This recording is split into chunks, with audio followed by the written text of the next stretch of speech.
Outlaw Jack by Harry Hazard. A blow in the dark. Well, Burr, any change today? Yes, a great one.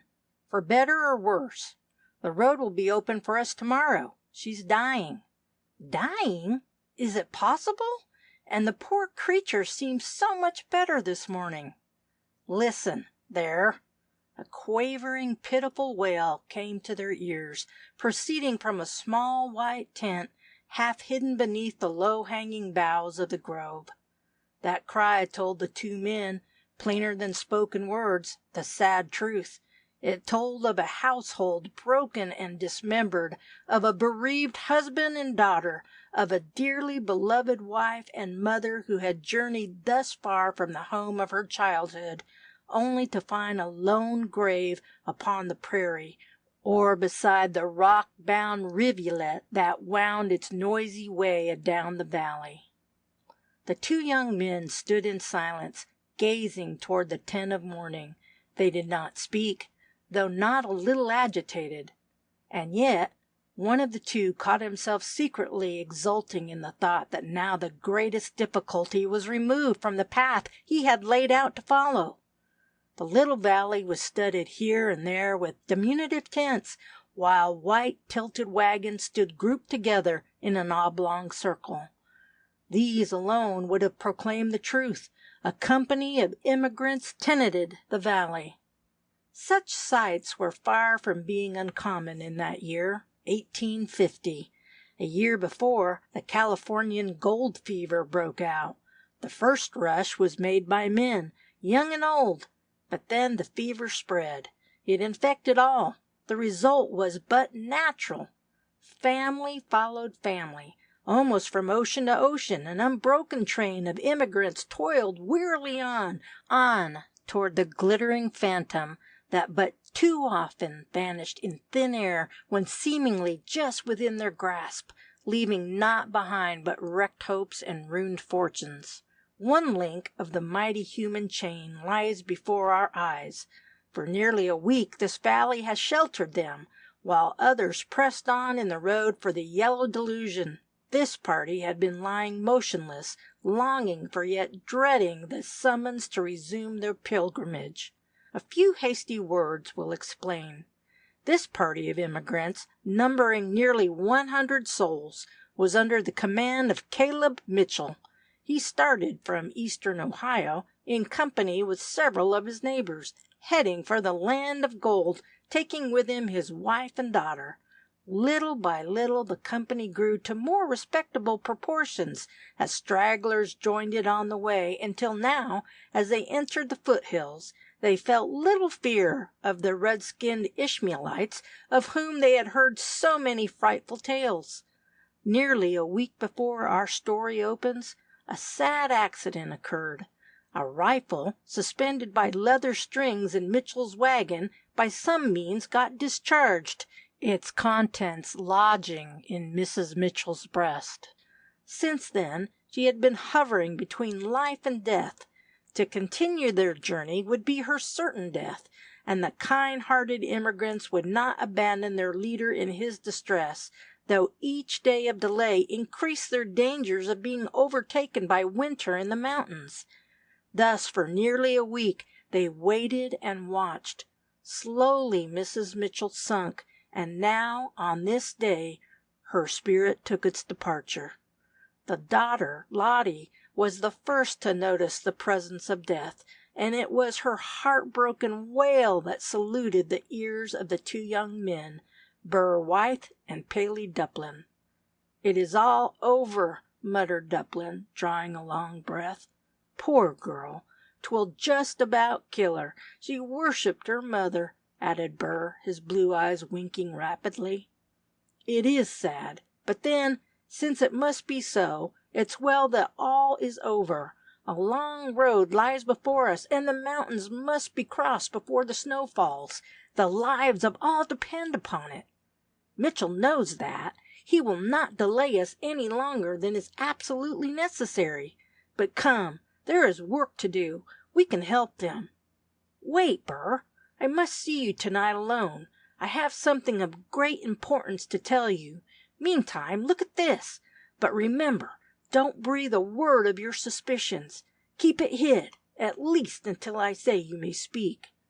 The young man, Dublin, seemed strongly excited for one of his usual phlegm. As he spoke, he thrust a small article into Wyth's hand, and renewing his caution, glided hastily away. Wonderingly, Burr bent over the stone, for such it seemed, but then a wild glow filled his eyes, lighting up his entire countenance, while his muscular form quivered like one under the influence of an ague shock. "It is! Can it be gold?" he gasped huskily. He too was a victim of the yellow fever. It had lured him from his faraway home amidst the northern pines of Maine. It had proved stronger than the pleadings of his aged father and mother, stronger than the love of his sister and younger brother. He had left them all to chase up this glittering phantom. And now, for the first time, his eyes rested upon the substance of his dreams by day and by night. Little wonder, then, that his heart beat fast and hard, that his brain throbbed hotly, and his eyes gleamed with a wild light, with the long, smoldering fires of greed that might waken to avarice. The little pebble lay in his palm, looking innocent enough. Its dull surface was scratched and cut here and there, as if by a knife point. If gold, the nugget must be very pure. "Hello, old boy! What you thinking so soberly about, eh?" suddenly uttered a not disagreeable voice, as a heavy hand was placed upon Burr's shoulder, and a heavily bearded face met his startled gaze. Wythe started, and the nugget fell from his hand. Hastily he snatched it up, and thrust it into his pocket, but not before the keen black eyes of the newcomer had fallen upon it.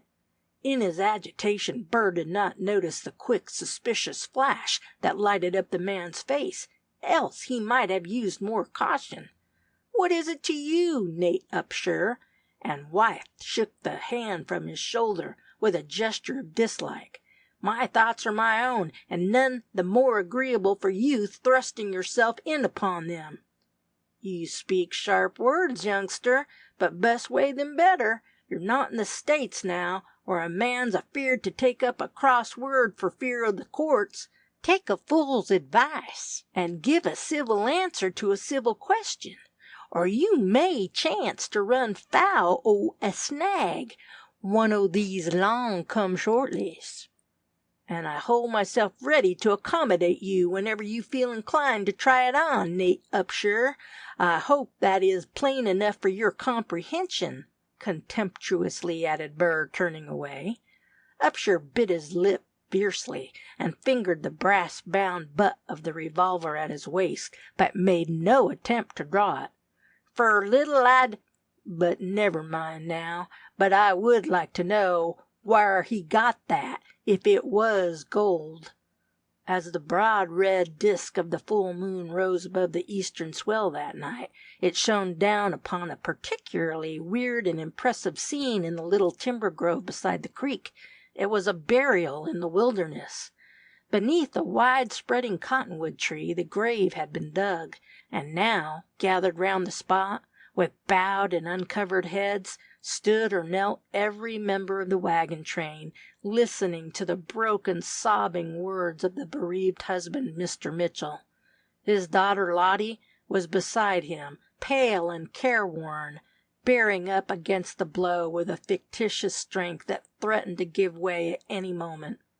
There was scarcely a dry eye among all these, as the strong man broke down, and bowing his head, mingled his tears with those of his daughter.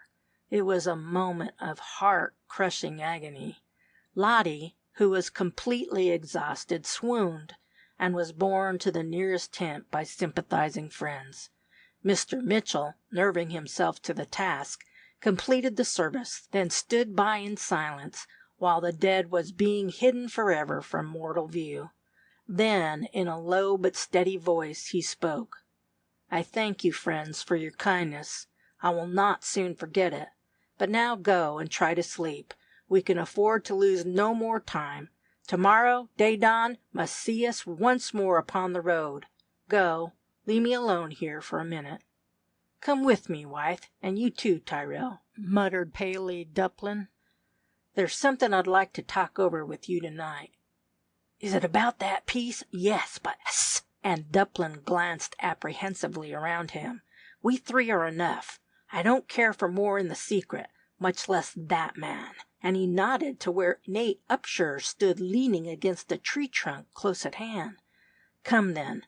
The knoll out yonder is the best place. No one could get within earshot of us, even should they try, without being seen."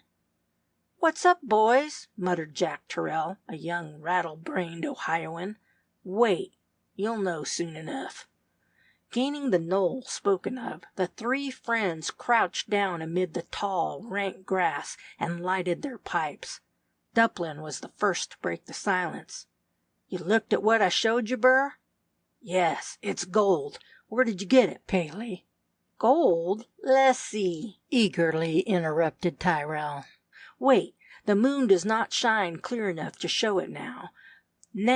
Then, I want you to pay particular attention to what I say. Weigh it well in your minds, for on this night the whole course of our future lives may depend.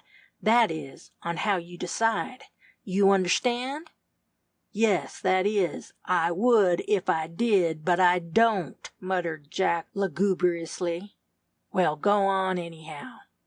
"You know what we are going to California after?" "Sure. After gold, the shining dust, the great blazing nuggets, big as a water bucket. Those are what we're after, of course."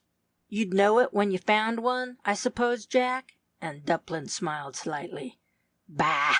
Any fool knows gold."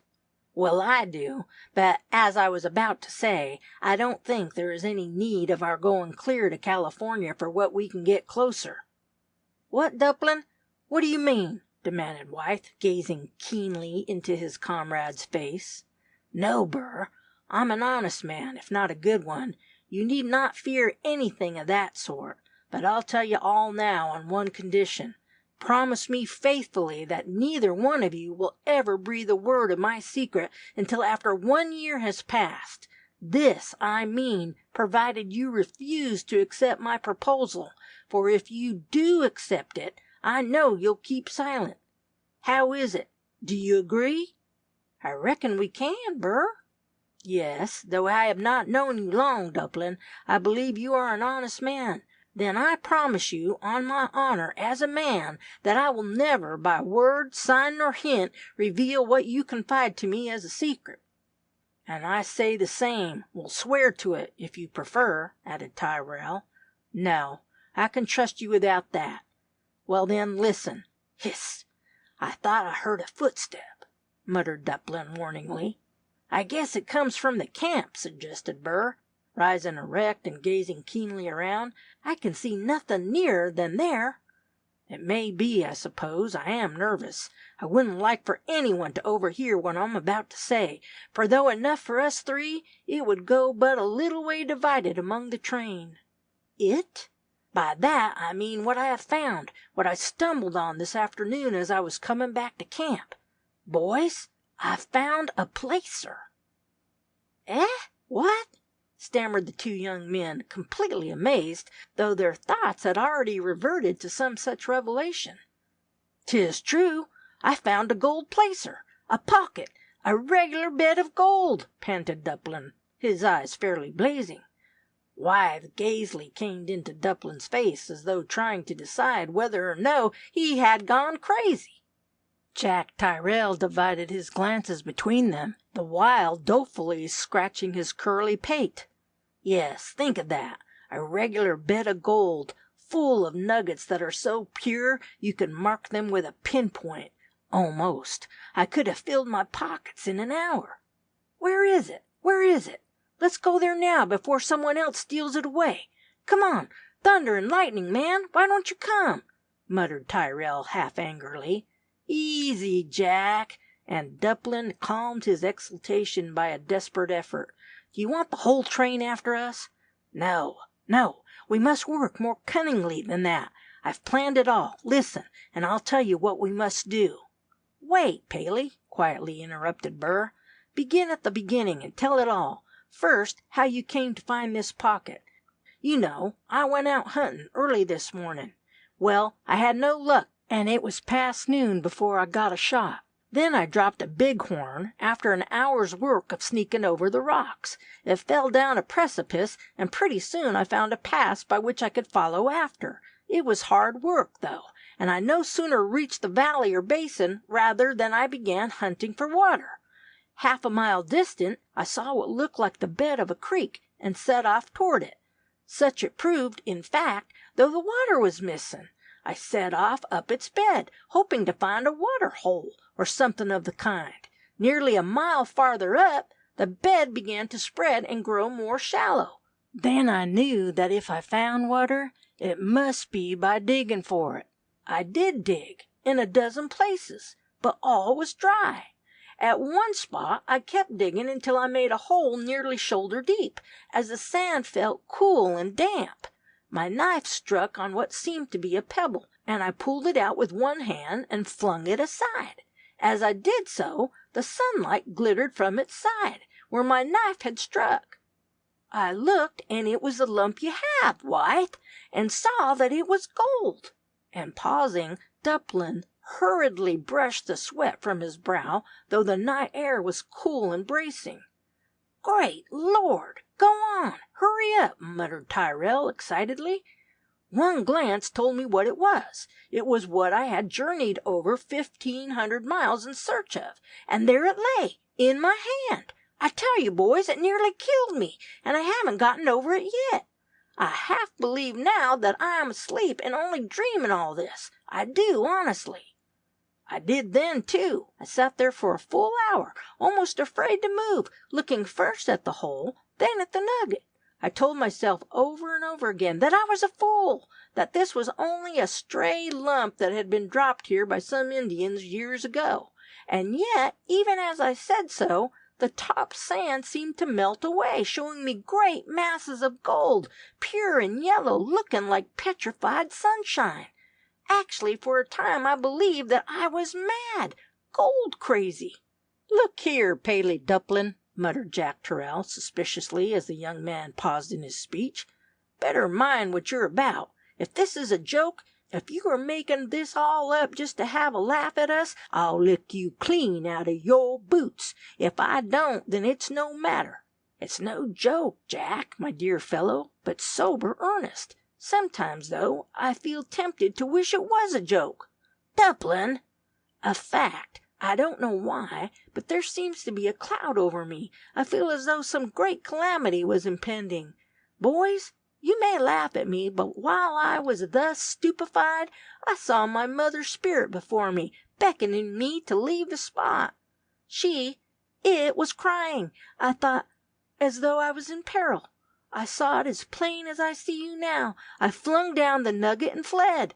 Not far, though. Then I stopped. The bright yellow devil seemed to beckon me back. I took a step forward, and she vanished.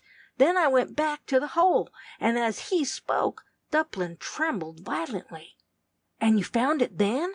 The hole, I mean? It hadn't vanished," whispered Jack breathlessly. "No," smiling faintly, "it was still there. I dug then, like a madman. I tore up the ground for a dozen feet around. Look, my fingers are worn to the quick. I found more nuggets. I found a dozen more, all larger than that, lying close together.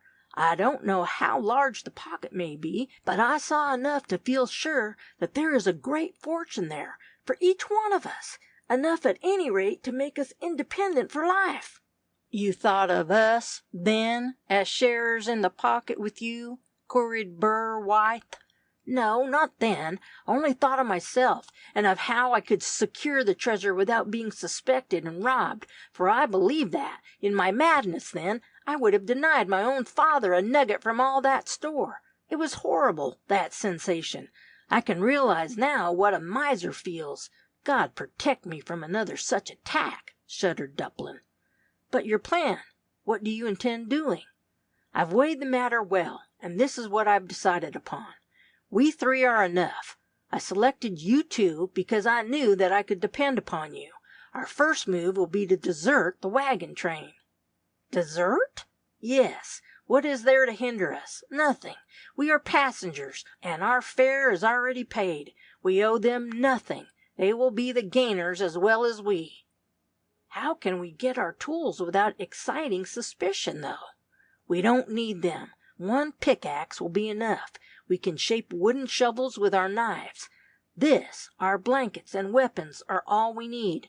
Remember that what mining we do will only be in the soft sand. The gold is in nuggets, not dust or scales, so there will be little or no washing to be done. As for food, a day's hunt will furnish us enough to last us a week with care in curing it. You see, I've neglected nothing. True, we may encounter dangers and suffer privations, but no more here than there where we first started for. 2 or perhaps 3 weeks' work, then we can start for home. 2 months at the furthest, then we will be made men for life. Now you know all. What is your decision? You say we must desert? Mused Wyeth thoughtfully. Yes. What excuse could we give? We must slip off tonight without a word to anybody. I know what you are thinking of, Wyeth. Nay, don't flush up so. 'Tis nothing to be ashamed of. She's a noble, true-hearted girl, and one that would be a rich prize for any man. I might have loved her myself, only that I had a talisman. In Ohio there is one waiting for me, who, please God, will one day be my wife. And Dublin, as he spoke, reverently uncovered his head. You are right, friend, and I'm not offended, but I would like to speak a word to her before we go, just to keep her from thinking hard of us. You could not, Burr, without giving a broad clue to our purpose. She would not be able to see you tonight, anyhow, after her poor mother's death. You must have patience. Think how short the time will be if you do not fling this chance from you before you can go to her with a free heart and full hand. He talks good sense, Burr. Some other time will do to say goodbye in. Well, maybe it is for the best. I'd only make a fool of myself. Then here's my hand. I'm with you, Dublin, for better or worse. I'm number 3, chimed in Tyrrell. Good. Now there only remains to collect our things. I'll see to the pick. I left mine out today. After that, see to your arms and ammunition, and get a store of coffee. It's paid for, remember. Fill your pockets with cold grub, or they may make a search for us, though I hardly think it. Time's too precious for that. Go now, and keep close guard over your tongues. 'Twould take but a trifle to direct suspicion when we are found gone, but then goodbye to our fortune. Trust us, we'll be wise as the dove, and so forth, muttered Tyrrell. The 3 plotters glided away and soon rejoined the camp. Scarcely had they disappeared from view when a dark figure cautiously raised itself above the level of the prairie grass, where it had been concealed in a hollow, and peered curiously after them, a low, disagreeable chuckle breaking from the black-bearded lips. Ho, ho, ho! Nate Upshur, you're in luck, my boy. First you see the nugget Wyeth drops, then you hear Dublin whisper to him and Tyrrell, and now, best of all, you hear the whole story. Thar's luck in odd numbers, and yet I'm going to have a finger in the pie, too. Then he, too, proceeded stealthily toward the camp by a circuitous route, entering unobserved. That night the sick camp was the scene of strange acts, and among them was one of terror, of cold-blooded, merciless crime. As the bright moon sailed from behind a dense cloud, a dark figure silently crept into the shadow cast by a small white tent. From within, as the shadow paused, came the sound of calm, steady breathing. Then the door flap was raised. The black shadow cautiously glided into the tent like a venomous serpent in human form. The flap falls behind the serpent, and all is still. Then a horrible sound breaks the stillness of the night, a faint, gasping, half-stifled groan of death agony. Then the shadow reappears, bearing in one hand a blood-stained knife, in the other a small parcel that clinks metallic-like as it falls from its hand. Then all is still. Long before the first beams of breaking day illumined the eastern horizon, a shrill voice of the little, wrinkled, half-apish-looking guide, Paul Chicot, roused the sleeping camp, bidding all prepare for a long, hard day's travel. Eagerly the immigrants flew around, for once more the golden phantom seemed beckoning them on. And yet, despite their anxiety, that day was to carry them no nearer the golden land. A blow fell that for the moment drove away all such thoughts. "Whar's Dutchy?" suddenly queried Paul Chicot, running his bead-like eyes rapidly around the little group. As customary, the immigrants were regularly divided into messes. One of these messes was formed by the guide, Chicot, Nate Upshur, an Irishman called Tim Dooley, and Dutchy, as the fourth member was familiarly known. This last personage was an enigma to the greater portion of the immigrants. At times he appeared the polished scholar, then again one of the most ignorant men imaginable. He had joined the train at St. Charles, preferring the overland route on account of his poor health, hoping thus to recuperate. He seemed possessed of plenty of money, paying his fare in gold, without a demur at the price. "I don't know. I hain't seen him since last night," replied Upshur, wiping his lips after a long draught of coffee. "Go hist him out, Tim. He takes so dern long to fix up his ha'r and teeth afore eating that he won't be ready for the road none too soon. Tell him we're all ready for startin'," murmured Chicot. Dooley arose and glided toward a small tent a little to one side, and pushing back the hanging door flap, entered.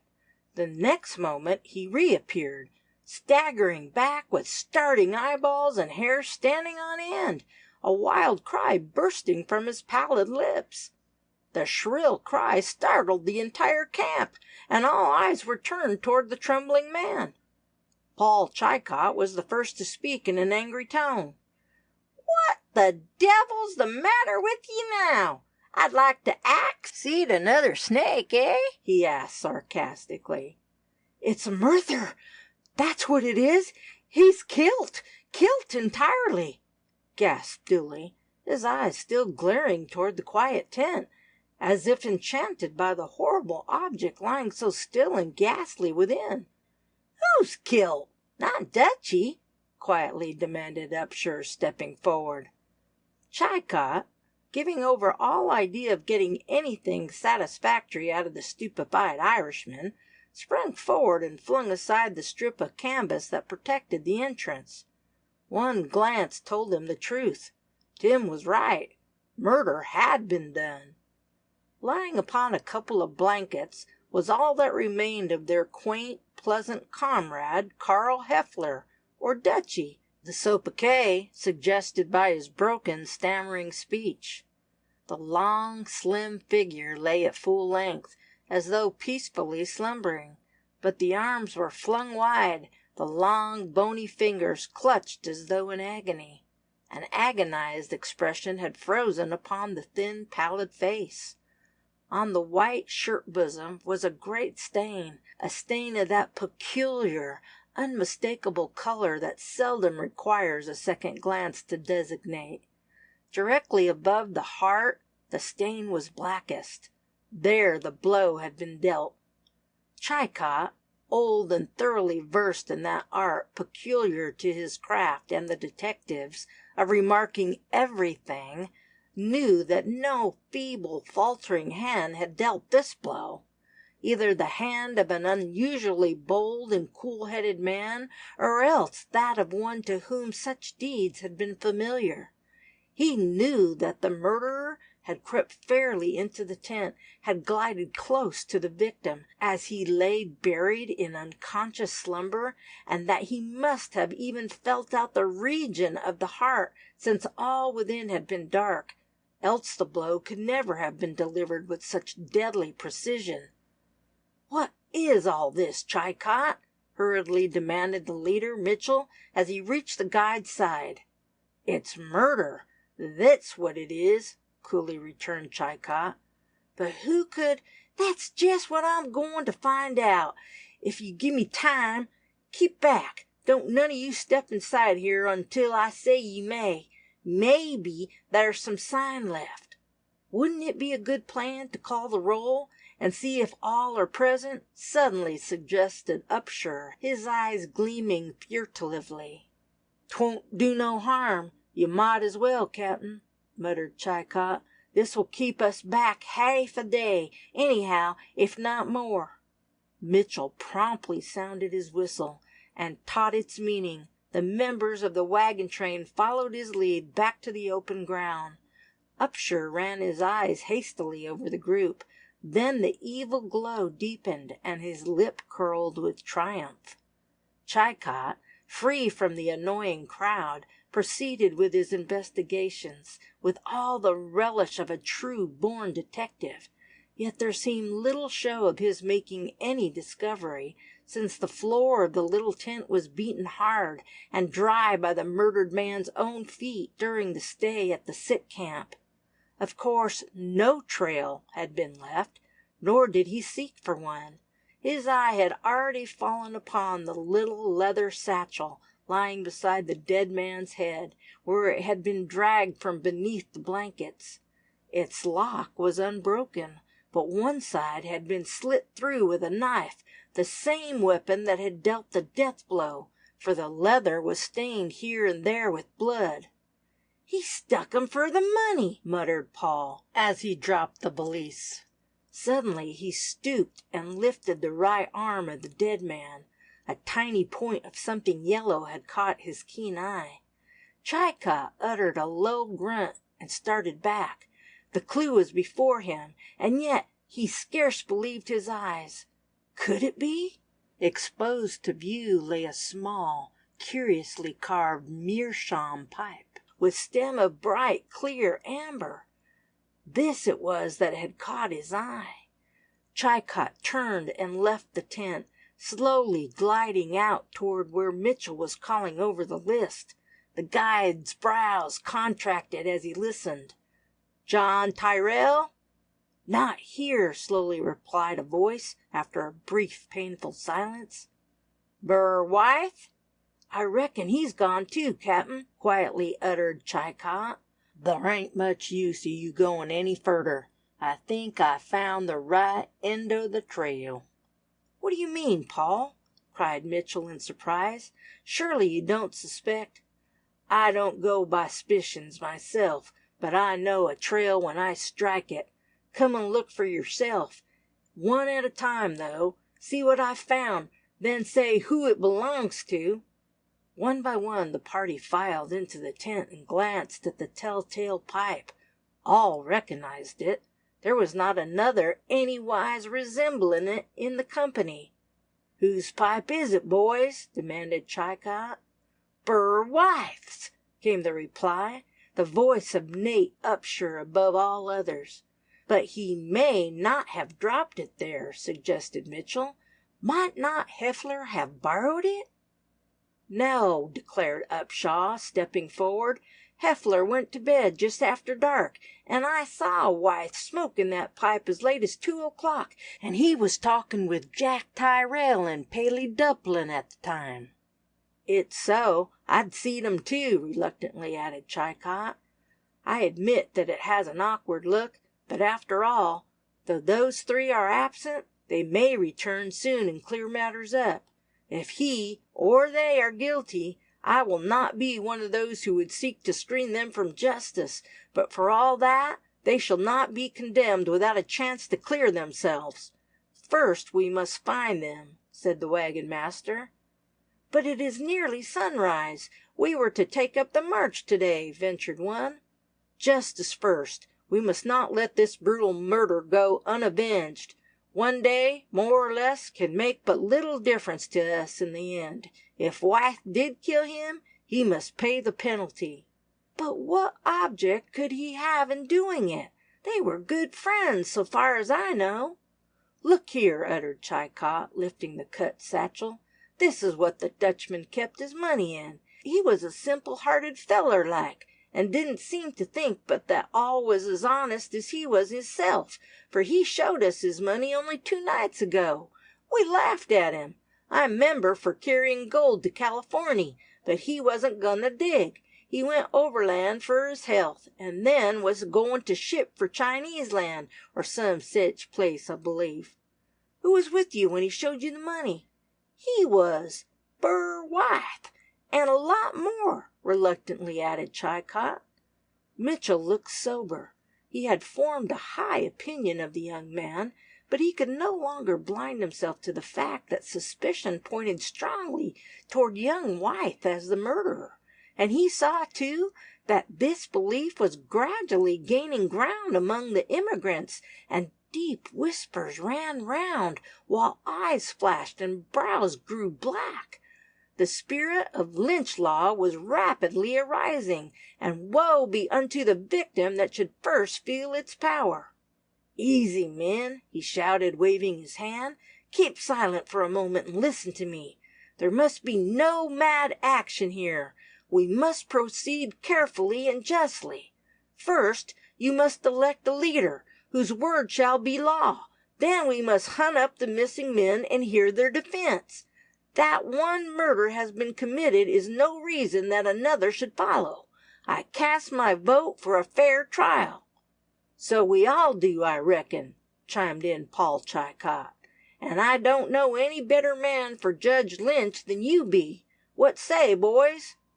"Good, good," came an almost unanimous shout, but Nathan Upshur was silent. "Very well, I will act as such, since you demand it, and I am glad, for one thing. After what I have already spoken, it shows that you aim at strict and impartial justice. But now to work. If they have really abandoned the train, as of course they have, if they did kill Heffler, they must have taken food and other articles that would be missed, and a close search may give us the clue. You know the messes they belong to. Go and search closely. Chicot, come with me. I wish a word with you." Once fairly set to work, there was little time lost. In 10 minutes the report was given. A small supply of provisions had been taken, and 1 pickaxe was missing, but that all believed to have been mislaid somewhere. No one, save Upshur, dreamed that the deserters had taken it. Paul Chicot gave his supposition or conjecture concerning the course most likely to be followed by the deserters. He believed they would take to the neighboring mountains, there to lie hidden until all search was given over. They would not be likely to take the back trail, as they were afoot, and the country in that direction was mostly open and level. "I believe you're right, Chicot," remarked Mitchell thoughtfully, "and we will act on that supposition first. We'd best form 3 or 4 parties, and each choose a separate trail, for this day is all we can spare without absolute danger to the whole train." Little time was lost, now that the duty before them was fairly decided upon, and all entered upon it with growing eagerness. "There is something strangely and exciting in a manhunt. Set a warm friend upon the track of another, and, when once fairly aroused, that friend will be as inveterate and deadly in pursuit as though a lifelong enemy." This trait was exemplified now. Before an hour more passed by, even those who had first declared their belief in the young man's innocence were the foremost in searching for his trail, eager to bring him to justice.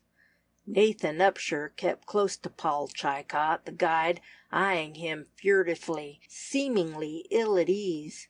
It was plainly evident that he felt no great desire for Burr Wythe's capture. Indeed, he tried to mislead Paul, and finally succeeded in doing so.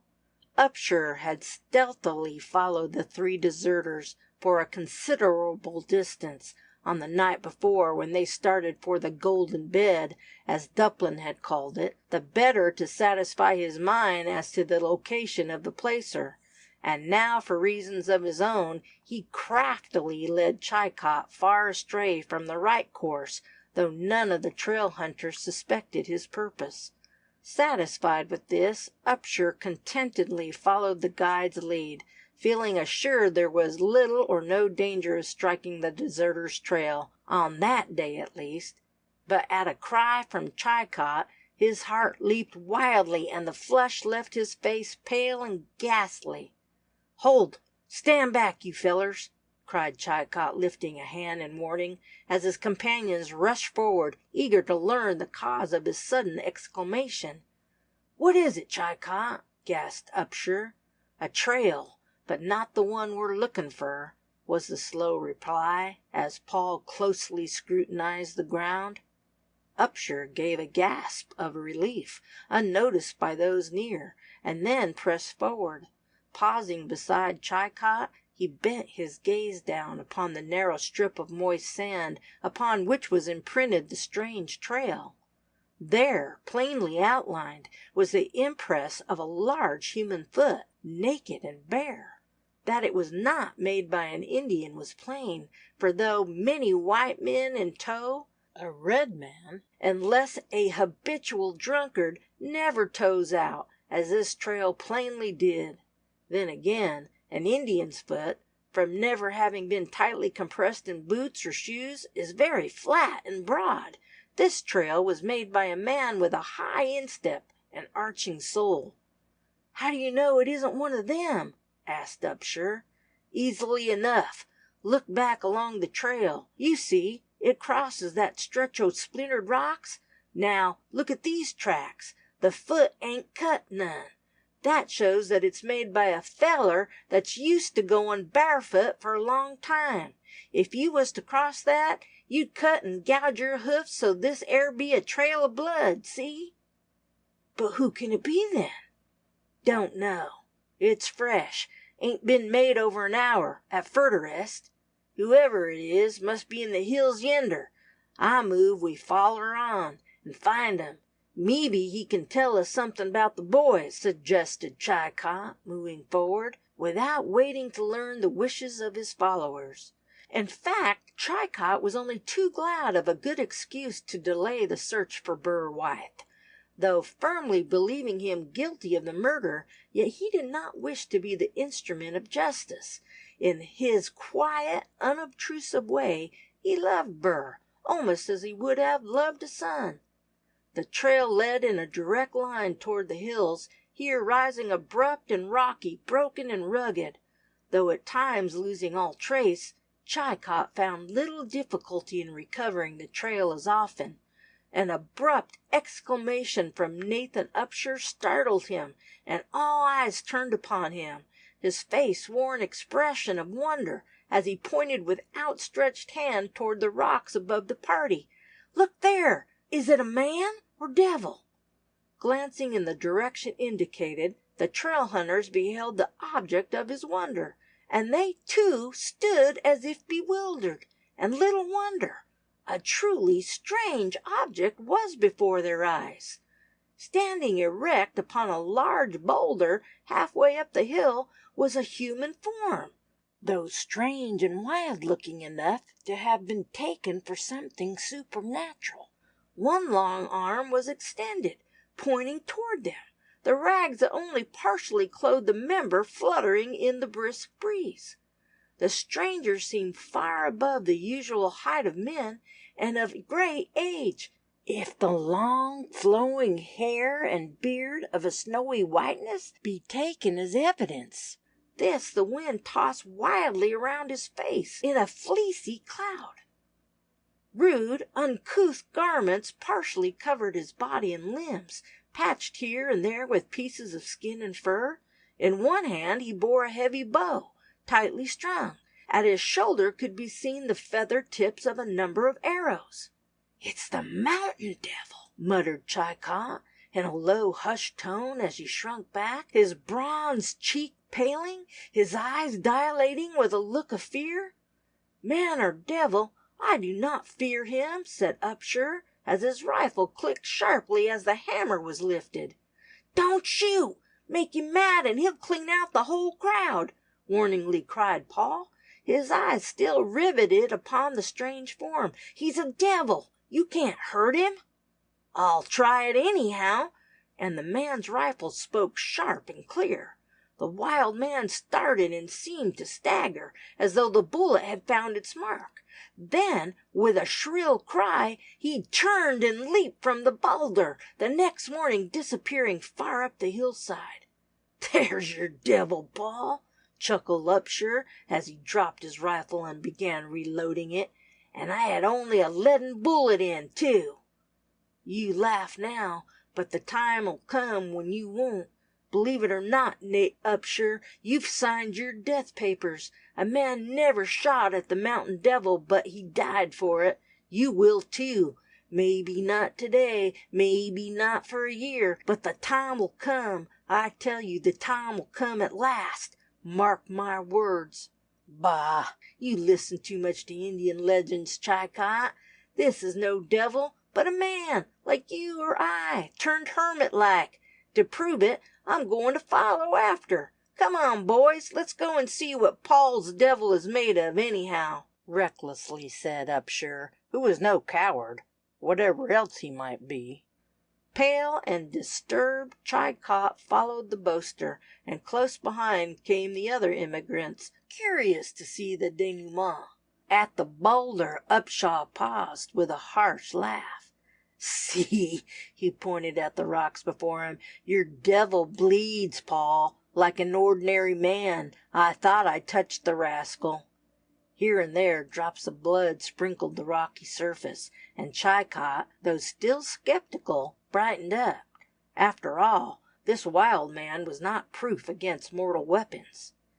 Laughing scornfully, Upshaw led the way along the bloody trail, up the hillside, until it crossed the ridge, keeping a good lookout to guard against surprise, for none knew better than he what awkward weapons flint-headed arrows are at close quarters when guided by a strong and experienced hand, and after his wound, the wild man would not be likely to stand on ceremony should he be overtaken. But overtaken he was not. At least on that occasion. The hillside seemed to be unoccupied, save by the trail hunters, but Upshur suddenly paused, when halfway down the hill, shrinking back with a cry of horror. Passing through the dense bushes, he had found himself upon the very verge of a steep precipice. Staggering back, he clutched the bushes, unmanned. "Look yonder!" cried Chicot, pointing downward. "Now what do you say? Is he a devil or not?" Swiftly racing along the narrow valley far below was the form of the wild man. To reach this he must have descended the precipice, and that seemed beyond mortal skill to accomplish. Wonderingly, the immigrants watched him until he disappeared upon the further hill. Then they slowly retraced their steps toward camp. The sun was far down in the west, and they had found no trace of the deserters. The three adventurers, Dublin, Wythe, and Tyrrell, little imagined that at least one pair of keen eyes observed very closely their movements on that memorable night, as they noiselessly went about their preparations for their desertion. Jack and Paley were filled with golden visions of the enormous wealth that only awaited their coming to gather it up in handfuls, while Burr thought far more of pretty Lottie Mitchell, and how she would receive the tidings of the strange desertion, for it could be called by no other name. "Never mind, if the deposit is as rich as Paley declares, we can finish before winter, and then—" Wythe smiled faintly, as a faraway look came into his handsome eyes. Even to himself he does not finish the thought, for though he loved Lottie Mitchell with all his young heart, he had scarce spoken a score of times with her during the journey. Still watched by Nate Upshur, the three adventurers silently left the camp and set forth upon their mission. All, even the rattle-brained Jack Tyrrell, feeling serious, for truly it was no commonplace step they were taking, and one that might well result disastrously. Turning, they cast a last look at the silent camp of the wagon train that had for so many days been their only home, and then, led by Dublin, they disappeared beyond the ridge, still followed by Nate Upshur, who exhibited the skill and address of a veritable savage. After a rapid tramp of several miles, Dublin paused and said, "Now, boys, for a little head work. First, shall we go on at once to the pocket?" "How far is it?" "Not 10 miles, as the crow flies." "We can reach it before day, then?" "Yes, if we wish, but frankly I don't think we had better go there, at least not before tomorrow night." "Why so?" "Well, there is a risk. To be sure, they may not think it worth while to make any search for us when our disappearance is found out, yet still they may, especially as the most dangerous portion of the trail is near at hand. You see, 3 rifles such as ours would count in case of an attack." "If I thought there was the slightest danger of that, I would return at once," suddenly cried Wythe, thinking of Lottie Mitchell. "I don't think there is. You remember the treaty we heard of at the fort? The Indians are all peaceable now. But as I was saying, they may try to follow our trail, and if we lay it straight to the pocket, 10 to 1 that Paul Chicot picks it out with those keen eyes of his. Then, instead of a fortune, we'd only have a few ounces apiece, and perhaps have to fight for that. You know the material many of the immigrants are composed of. Brave men enough, but rather peculiar in their ideas of honesty. It would be divide or fight, and as I found the pocket, I consider our claim is the best." "You are right there, Paley. But you decide. Whatever you think, we will agree to. You agree, Tyrrell?" "Yes, Dublin is the captain." "Very well, then. We will strike over there towards those hills, and hide there until certain that all fear of pursuit is over. Then to the pocket, and clean it out, after which, ho, for home." With long, swift strides, Dublin, greatly excited, no doubt by the picture his last words had conjured up before his mind's eye, led the way toward the hill alluded to, that rose abruptly high into the air, rocky, broken, and wild-looking. After him trudged Burr and Jack, little dreaming of the strange adventure that was to meet them there, in the heart of that wild, desolate spot. Dublin, who by his superior age and experience naturally assumed the position of leader during the adventure, soon selected a spot where the trio could very comfortably remain concealed during the ensuing day, should their fear of a pursuit prove correct, and at the same time one not entirely devoid of comfort. Entering a narrow, level valley, on one side of which uprose an almost perpendicular cliff, its face scarred and jagged, studded here and there with stunted evergreen shrubs or parasitic plants, they soon found a secure covert upon the opposite side, where the hill was less abrupt and more easy of ascent. From here they had a fair view of the cliff, as well as the open ground beyond the mouth of the valley, in the direction from whence they had come. "I move that you 2 lie down for a nap, while I stand guard," quoth Dublin, as the trio sunk back upon the soft, mossy earth behind the vine-clad rock. "I want a smoke first," said Tyrrell, producing his pipe. "And so do I, but I can't find my pipe," muttered Wythe, vexedly. "Must have lost it on the way." "Never mind, that is easily replaced. I mean so far as comfort is concerned. A bit of bark, a joint of the carpenter's weed, and you have it." The 3 comrades conversed, in low, eager tones, of the fortune that lay waiting their coming, and magnificent were the air castles they each reared when they should return home rich men. But one delicious one Burr Wythe hugged to his own heart. Only one ear must hear that dream, the ear of sweet Lottie Mitchell. "Hist!" muttered Dublin, after an hour or more had crept by. The 2 young men caught the same sound with him, and needed not the caution to cease their conversation. From close above them on the hillside there rattled down several pebbles, evidently dislodged by human aid, for directly afterwards the trio could hear a footstep, light yet deliberate, evidently descending the slope. Instinctively each man grasped his weapon, for the same thought occurred to each.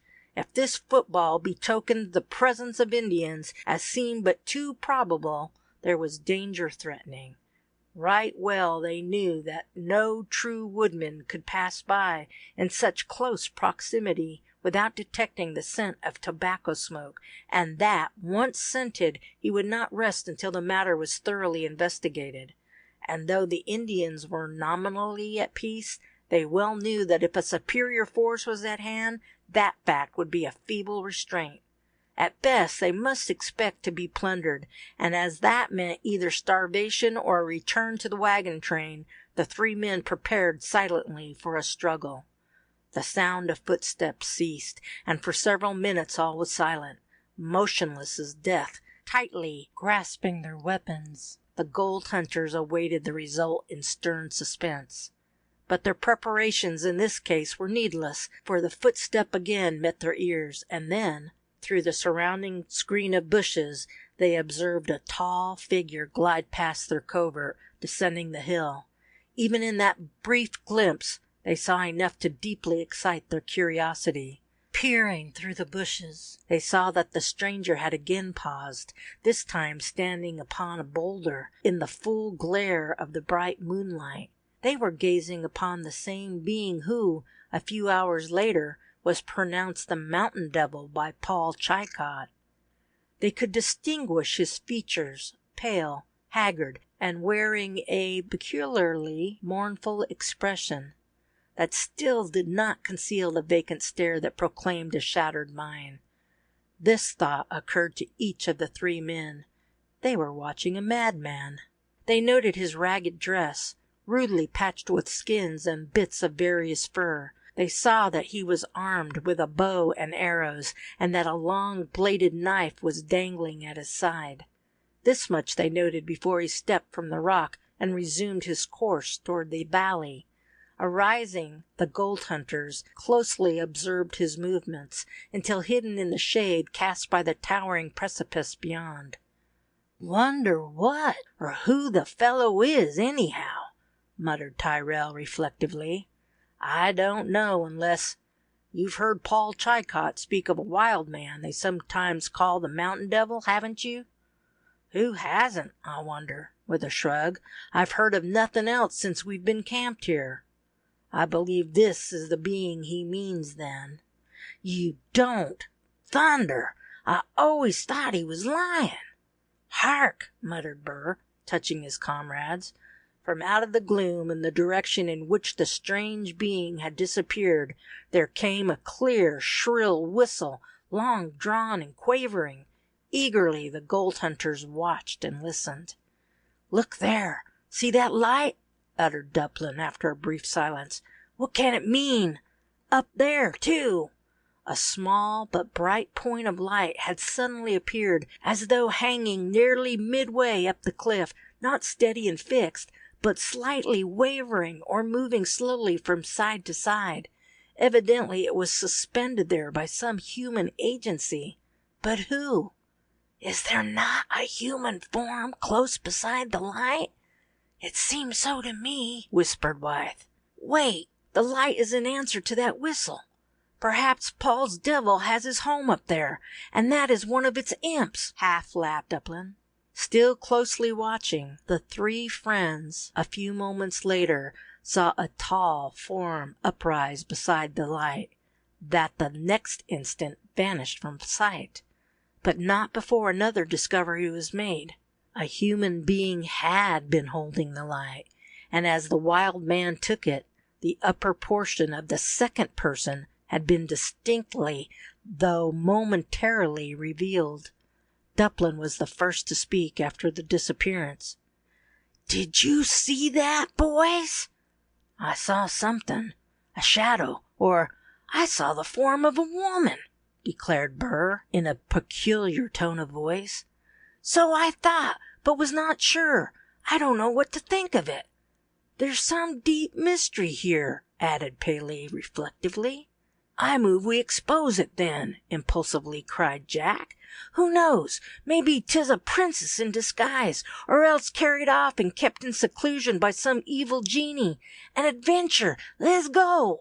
"Easy, Rattle-Pate," laughed Dublin.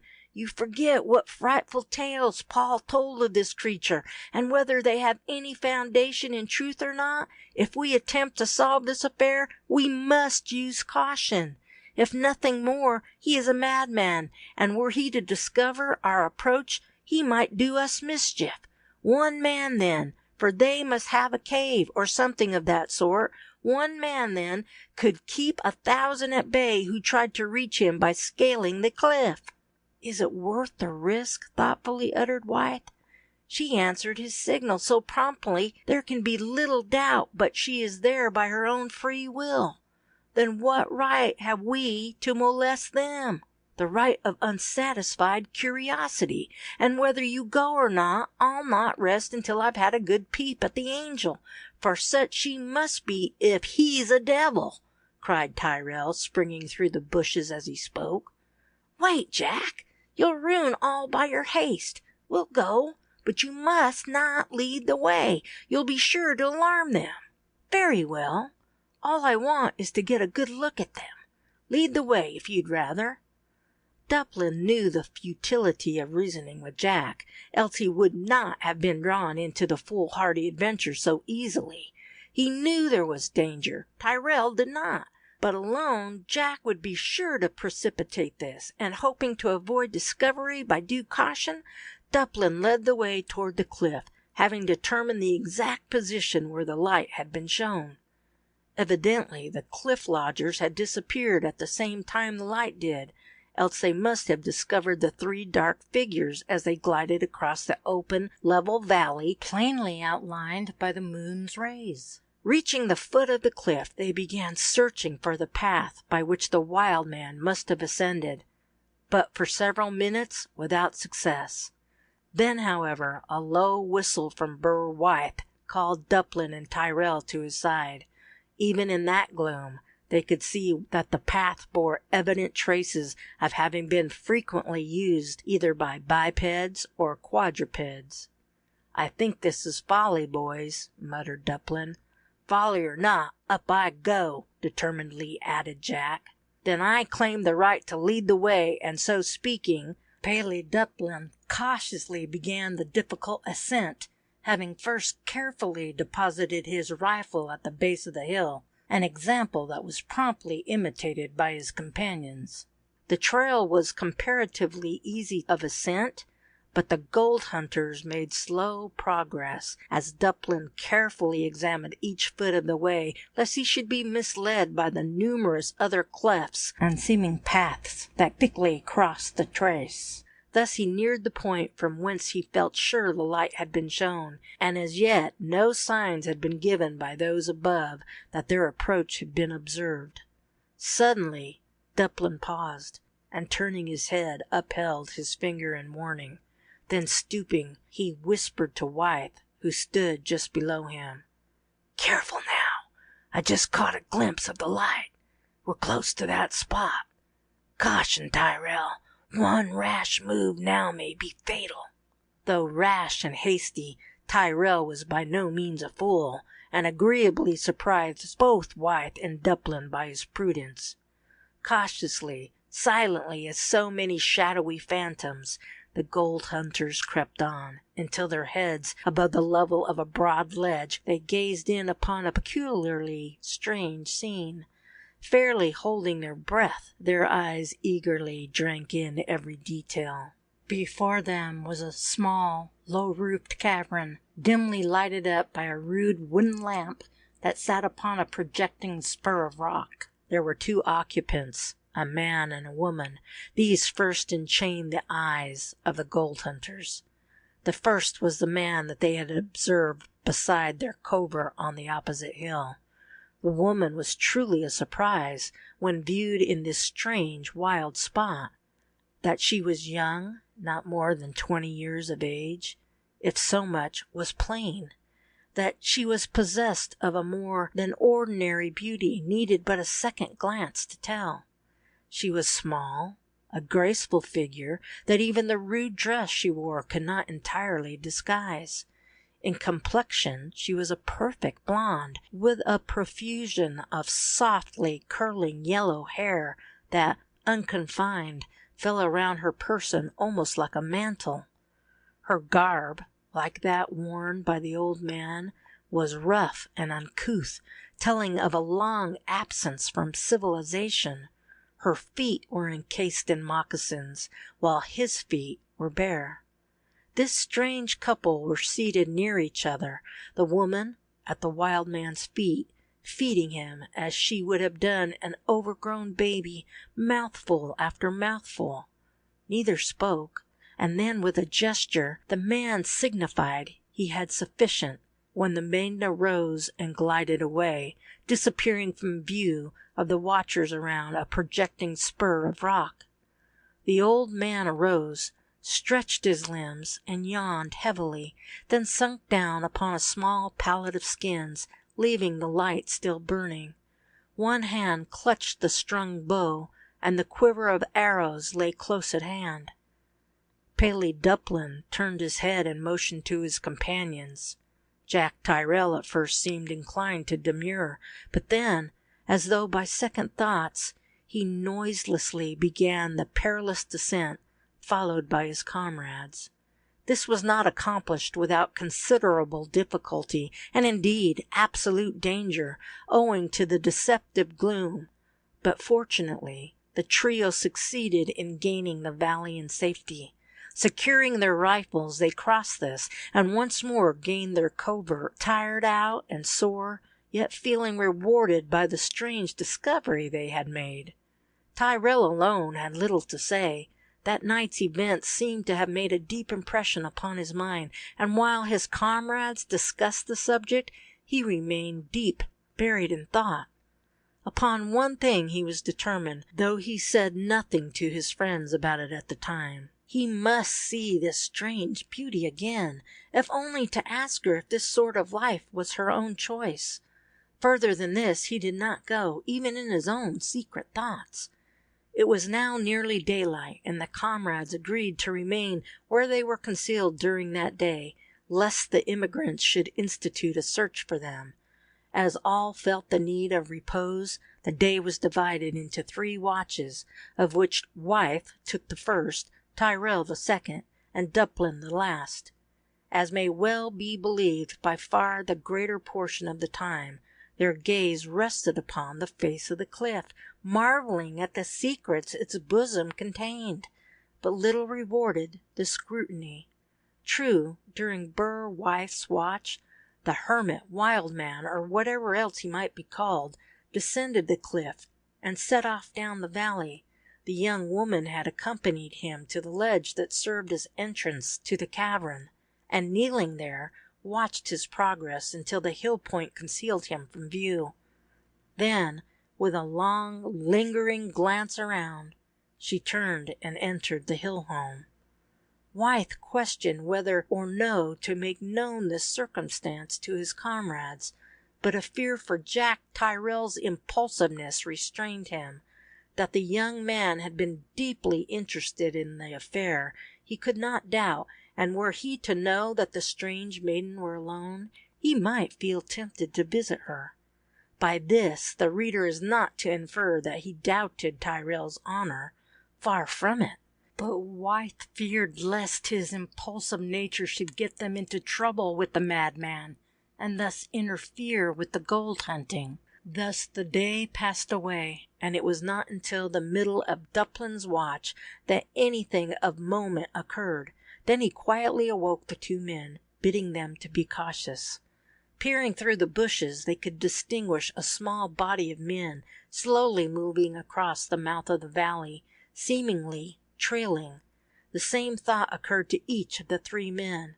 Why this long and persistent search? Why delay the wagon train an entire day to search for 3 deserters whose passage money had been paid in advance? This surprised them, even though they had guarded against the chance. These precautions, however, had been taken wholly upon account of the gold pocket, not from fear of being forced to return, since they were free agents, and in no wise bound to the train. "Ha! Look yonder!" muttered Wythe. "The wild man!" This strange being could now be seen standing upon a huge boulder, not far from the edge of the precipice, evidently confronting the party of immigrants who had now passed from view beyond the hill point. Curiously, the three men watched his motions. They heard the report of Nathan Upsher's rifle, saw the wild man stagger and almost fall, then leap to the ground and dash up the hill. Their next view of him was as he swung lightly across the almost perpendicular face of the precipice, hanging by the frail vines and shrubbery, or dropping from ledge to ledge, agile and sure-footed as the mountain goat itself. Reaching the base, he darted swiftly across the valley, passing close by the gold hunter's covert, uttering a low, growling sound that seemed more like the anger of a wild beast than the voice of a human being. "Did you notice?" muttered Dublin. "The blood was dripping from his breast. Those men yonder shot him. It spatters the rocks out here. If they follow his trail, they must discover us," added Wythe, frowning. "What difference? We're half white and freeborn. They have no control over our actions," retorted Tyrrell. "True, yet this pickaxe, coupled with our desertion, would rouse their suspicions, or rather direct them into the right channel, and I fear we would soon have more partners than would be pleasant or profitable. I don't want to meet them if I can help it," added Dublin. But their fears proved causeless, for the pursuit of the wild man's trail had carried Chilcott's party to one side of that left by the deserters, and that they were so close at hand was unknown to the immigrants. And after a short time the gold hunters saw their late comrades turn and retrace their steps, evidently returning to the wagon train, without thought of following the wounded man further, after the startling exhibition he had given them of his prowess. Just before sunset they saw the wild man return, apparently but little injured, and their doubts thus solved. Soon after the trio took up their march toward the Golden Valley, where fortune awaited them. Neither noted the extreme care Jack Tyrrell observed in fixing their route upon his mind. Each rock, hill, or valley was closely and thoroughly noted, so that he felt assured that he could find his way back, if needs be, in the darkest night. And find his way back he had resolved he would, sooner or later. "There, at length," muttered Dublin, pausing upon a high ridge, and stretching one hand toward the valley below him. "Yonder, boys, lies our fortune." The others did not speak. They stood eagerly gazing downward in the direction indicated, their eyes glowing, their faces flushed hotly, their frames quivering in every fibre. The gold fever was upon them, and, as if infected by their excitement, Dublin lost his composure. With one accord they rushed headlong down the steep hillside and out upon the level ground. Then Dublin abruptly paused. "Comrades," and the word seemed to issue with difficulty, "you are standing over a bed of gold." Returning to camp, Chilcott's party found that the other bands had already returned without having discovered anything. That night the body of the murdered man was buried, after an earnest discussion as to whether another day should be devoted to a search for the supposed criminals. Now that the first fervor had cooled down, the vote was almost unanimous to continue their journey, all fearing lest they should be caught by the winter storms in the mountains. So with the dawn of another day, the wagon train once more took up its due progress, toiling wearily along over the dreary trail, only cheered by the thought that each step taken was so much nearer to the fabulous heaps of pure gold that only awaited the gathering. For such were the wild visions that haunted even the most sensible during that never-to-be-forgotten epidemic, the gold fever. For 2 days they toiled on, without any event of moment to break the killing monotony. But then came a second blow, even more crushing than the one recorded in the preceding pages, because it left the wagon train without a head, in much the same situation as a vessel would be on losing the only man capable of steering it aright. In a word, Paul Chicot suddenly disappeared without leaving any trace behind him. At dark he had taken his position among the sentinels. At daybreak the train was discovered to be totally unguarded. Not only had Chicot vanished during the night, but with him had gone 2 others. This was just 3 mornings after the discovery of the first desertion. A few words will explain the circumstances leading to this defection. Nathan Upshur was at the bottom of it all. Since his eavesdropping, when he learned of the golden pocket discovered by Paley Dublin, he had been busy shaping a way by which he could gain a share, if not the whole, of the treasure. And so well he had done his work that no one suspected his purpose until the blow was dealt. He knew that he must have companions in the venture, as none of the deserters would willingly admit him to share in their profits. In fine, they despised, if not hated him, as he well knew. Paul Chicot was the man he first selected as a comrade, knowing him to be brave and not over-scrupulous, as well as thoroughly acquainted with the country for hundreds of miles around, and too he knew that he was avaricious beyond the common. The subject was first broached on the night preceding their desertion. Upshur visited the point where Chicot was standing guard, and together they smoked their pipes, idly conversing. Then Nate suddenly said, "Why do you follow this life, Paul?" "I won't. No longer I get to the mines, then I'll go back to St. Joe, on the Black Snake Hills, with gold enough to keep the old women and gals in fine style. No more tramping for me then, not much." "But if you had an opportunity of getting rich before you went to California, would you refuse it?" Chicot keenly eyed Upshur as though seeking to read his secret meaning, for the man's voice had lowered to a confidential tone, and a peculiar expression rested upon his face. "That depends. Not in such a way as made whoever it was rub out poor Dutchy," slowly returned Chicot. "Bah! Why bring up such things? Of course I don't mean anything of the sort. But now, for instance, supposing another train would come along and offer you more, 10 times as much as you're getting for guiding this train. Would you accept it?" "Be I a fool? Of course I would. Unless this need was to raise thar pile, I work for money, and the biggest pile takes my eye," quietly added Paul. "Well then, supposing I could take you to a gold mine within a day's tramp from here, would you desert the train?" "I say only supposing I could do this." "That's all bosh. Don't I know thar's none such round here?" contemptuously snorted Chicot. "But would you?" "Yas, in a hurry, too. Swear it on this." And Upshur adroitly twitched a small metal crucifix from Chicot's bosom, where it hung by a string. "Swear to keep all secret that I tell you now, and never to betray it until I give you free permission." Chicot, deeply impressed by Upshur's earnestness, obeyed, though still skeptical. And then, after first carefully assuring himself that there were no eavesdroppers near, Upshur unfolded a secret, telling all. How he had first struck scent of the secret, of his eavesdropping, of how he followed the deserters until he had a fair idea of their destination, of all save his connection with the dastardly blow in the dark, and the attempt to fix the crime upon Burr Wythe, for reasons that may hereafter appear.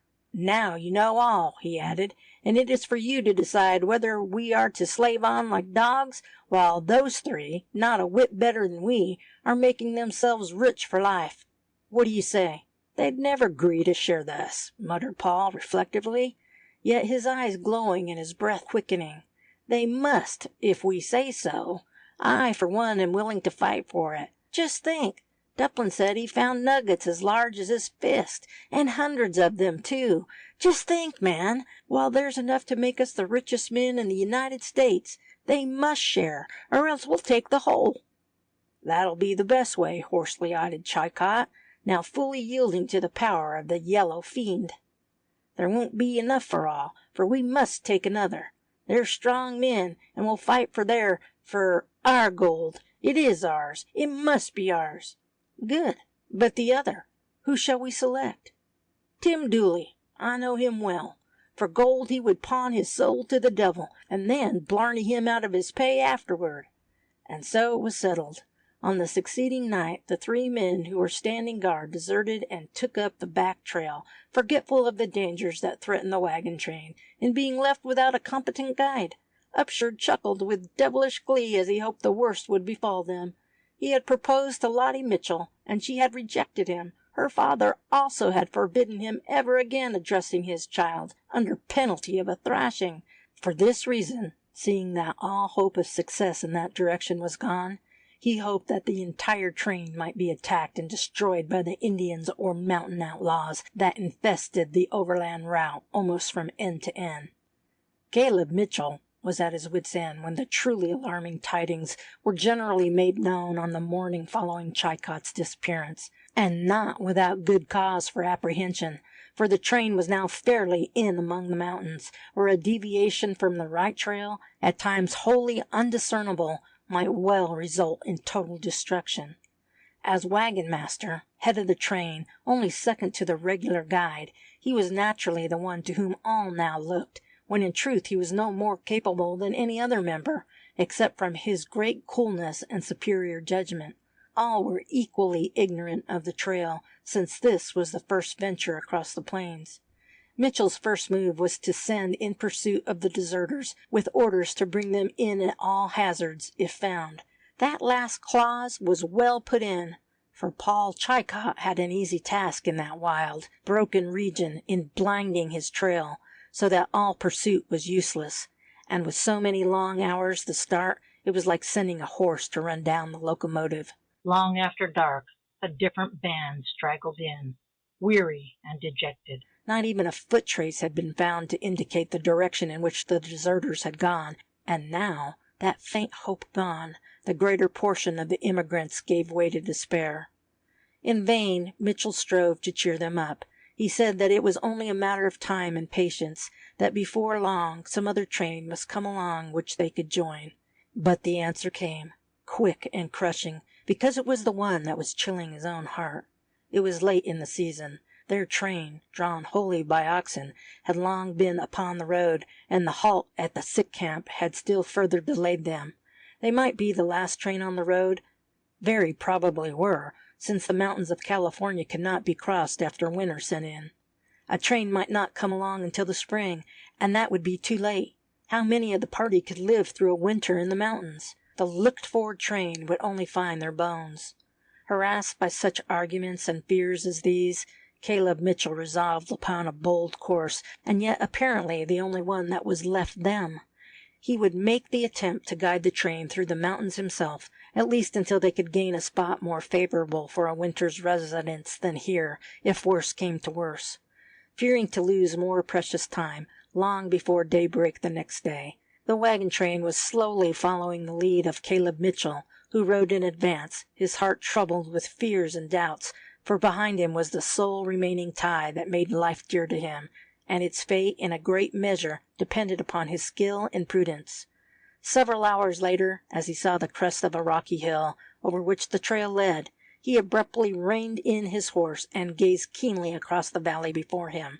He had distinguished the slowly moving form of human beings, evidently afoot, and the hope that these were the returning deserters set his heart afire. But all too soon this delusion was dispelled, for he now could distinguish the flowing drapery of a woman. Anxiously enough he awaited their approach, but as they paused on discovering his figure outlined against the clear sky, he impatiently rode forward. He could now see that there were only 2, and the formation of the trail forbid the supposition of an ambush being possible there. As he approached them, the man stood before the woman, with drawn and leveled pistol, a look of stern despair imprinted upon his worn but handsome features. His voice rung with the desperation of a hunted fugitive, turned at bay, as he spoke. "Keep your distance. We will not be taken alive." "What do you mean? Who's trying to take you alive, or dead either, for that matter?" ejaculated Mitchell, surprised at the man's tone and action. "Then you don't? You're not one of those from whom we escaped? You haven't been chasing us?" Doubtfully added the stranger. "Scarcely else. I would not be coming from this direction," laughed Mitchell. "You have nothing to fear from me, if it is as I surmise. I claim to be a gentleman, though in rather rough guise just now, but that matters little. Yonder comes my train. You are welcome to all it affords, sir. As for the lady, my daughter will be pleased to supply her wants as far as she can." "Thank God!" murmured the woman, springing forward, and seizing Mitchell's hardened hand, she moistened it with tears. "You will protect us from from those dreadful men?" "With my life, lady," warmly returned the wagon master, deeply affected, yet not feeling a little curiosity regarding the strangers, wondering to what he was pledging himself, and who those dreadful men could be. "You are very kind, sir, but my heart is too full of gratitude to thank you now as you deserve. When you hear our sad story, you will not wonder that we are weary and worn out and need rest. Bear up, daughter. We are safe with good friends at last." "But, father, these men, they must have perceived us," answered the woman tremblingly. "Perhaps not. But if there is any danger, sir, tell me what it is so I can put my friends upon their guard." "We all know how to handle a rifle, and it must be a strong force to trouble us while on guard," proudly interrupted Mitchell. "There may be danger, but I hardly think it will come near. We were pursued by a party of mountain outlaws, at least until a short time since, but they don't number over a dozen at most. They would never dare attack here unless joined by their comrades at the retreat. We will be on the lookout for them, but you must need refreshments. Such as we can offer is at your command. After that, I should like to hear your story. Naturally, this strange meeting has greatly excited my curiosity." "I do not need much, only a drink of water, or something stronger if it is handy. As for my daughter Mabel, here, she is entirely worn out. If you will be so kind, you spoke of a daughter?" "I will introduce them, though Lottie is far from well. Her poor mother's death has nearly killed the child. She will gladly do all that is in her power to comfort your daughter." "I, too, have lost my mother," softly murmured Mabel, her large eyes filling with tears as she glanced up into the stalwart immigrant's face. "Poor child," muttered Mitchell, yielding to a sudden and uncontrollable impulse, and bending low in his saddle, he imprinted a fatherly kiss upon the smooth white forehead of the maiden. Mabel's face flushed, but she did not appear to take offense at the abrupt action, though she cast a swift glance toward her father. Then, with an effort, Mitchell recovered himself, and soon explained the facts of the strange meeting to the wandering immigrants, the train having caught up during the delay. Mabel was kindly greeted by Lottie, and then the white tilted wagons hid them from view. The father was furnished with the beverage he desired, and then, seemingly forgetful of fatigue and weariness in his anxiety for the welfare of the wagon train, he rode along ahead of the train on Mitchell's horse, while the latter walked. "You say you have no regular guide?" "He deserted us night before last," moodily replied Mitchell, his brow lowering. "Can it be that he is in league with these devils?" mused the other, half to himself. "It looks black, very black." Mitchell glanced impatiently at his companion. These vague hints were alarming, when coupled with the still, unexplained appearance of the couple in that wild and apparently unsettled region. "Mr. Mitchell," abruptly uttered the stranger, "I am about to tell you a very strange story, and you do well to listen to it very closely, as I mistake not, it concerns you and yours deeply. First, my name is Guilford. I am a retired officer of the regular army, and Mabel is my only child. Why we left a comfortable home in the East to journey overland to California does not matter just now. Suffice that we did. The wagon train which we joined passed over this spot full 2 weeks ago. Thus far, all had worked smoothly and agreeably. The company was a strong one, formed of intelligent and agreeable people. The guide was thoroughly capable, and gave perfect satisfaction, and yet I and my child alone remained to tell the fate of all that company." Mitchell could not repress a cry of horror. "Wait, you must have heard of the devils in human shape that haunt portions of the overland trail? Though they do not often attack full trains, they do much of the mischief that is wrongly attributed to the Indians, disguising themselves as such, the better to carry out their nefarious schemes. Well, we fell into the hands of a company of these demons. Our guide betrayed us. As I now know, he belonged to the band of outlaws, and only joined our train to betray it into the clutches of his comrades. All that he done, I learned afterward. No one suspected his fidelity until all was lost. He led us from the right trail, None thought of doubting him, and we walked blindly into the trap. I was mostly in company with Mabel, who was just recovering from a fit of illness, else I might have detected the change, for I had once before passed over the route. Well, just before dusk, the end came. The foremost wagon was suddenly checked by a rocky barricade that completely filled the narrow passage. The guide had vanished. Then came the shock, as the teamsters and passengers flocked ahead to see what was wrong. From the hillside above us came a deadly storm of rifle and pistol bullets. On every side was death. Not a foeman was to be seen, and yet the withering storm swept man after man to death. And not alone the men. Women and children, even the toddling babes, were shot down. None were spared. In 10 minutes, all was over. Taken so by surprise, what could we do? Nothing. Scarcely one had a weapon at hand. Such as had were too astounded to think of using them.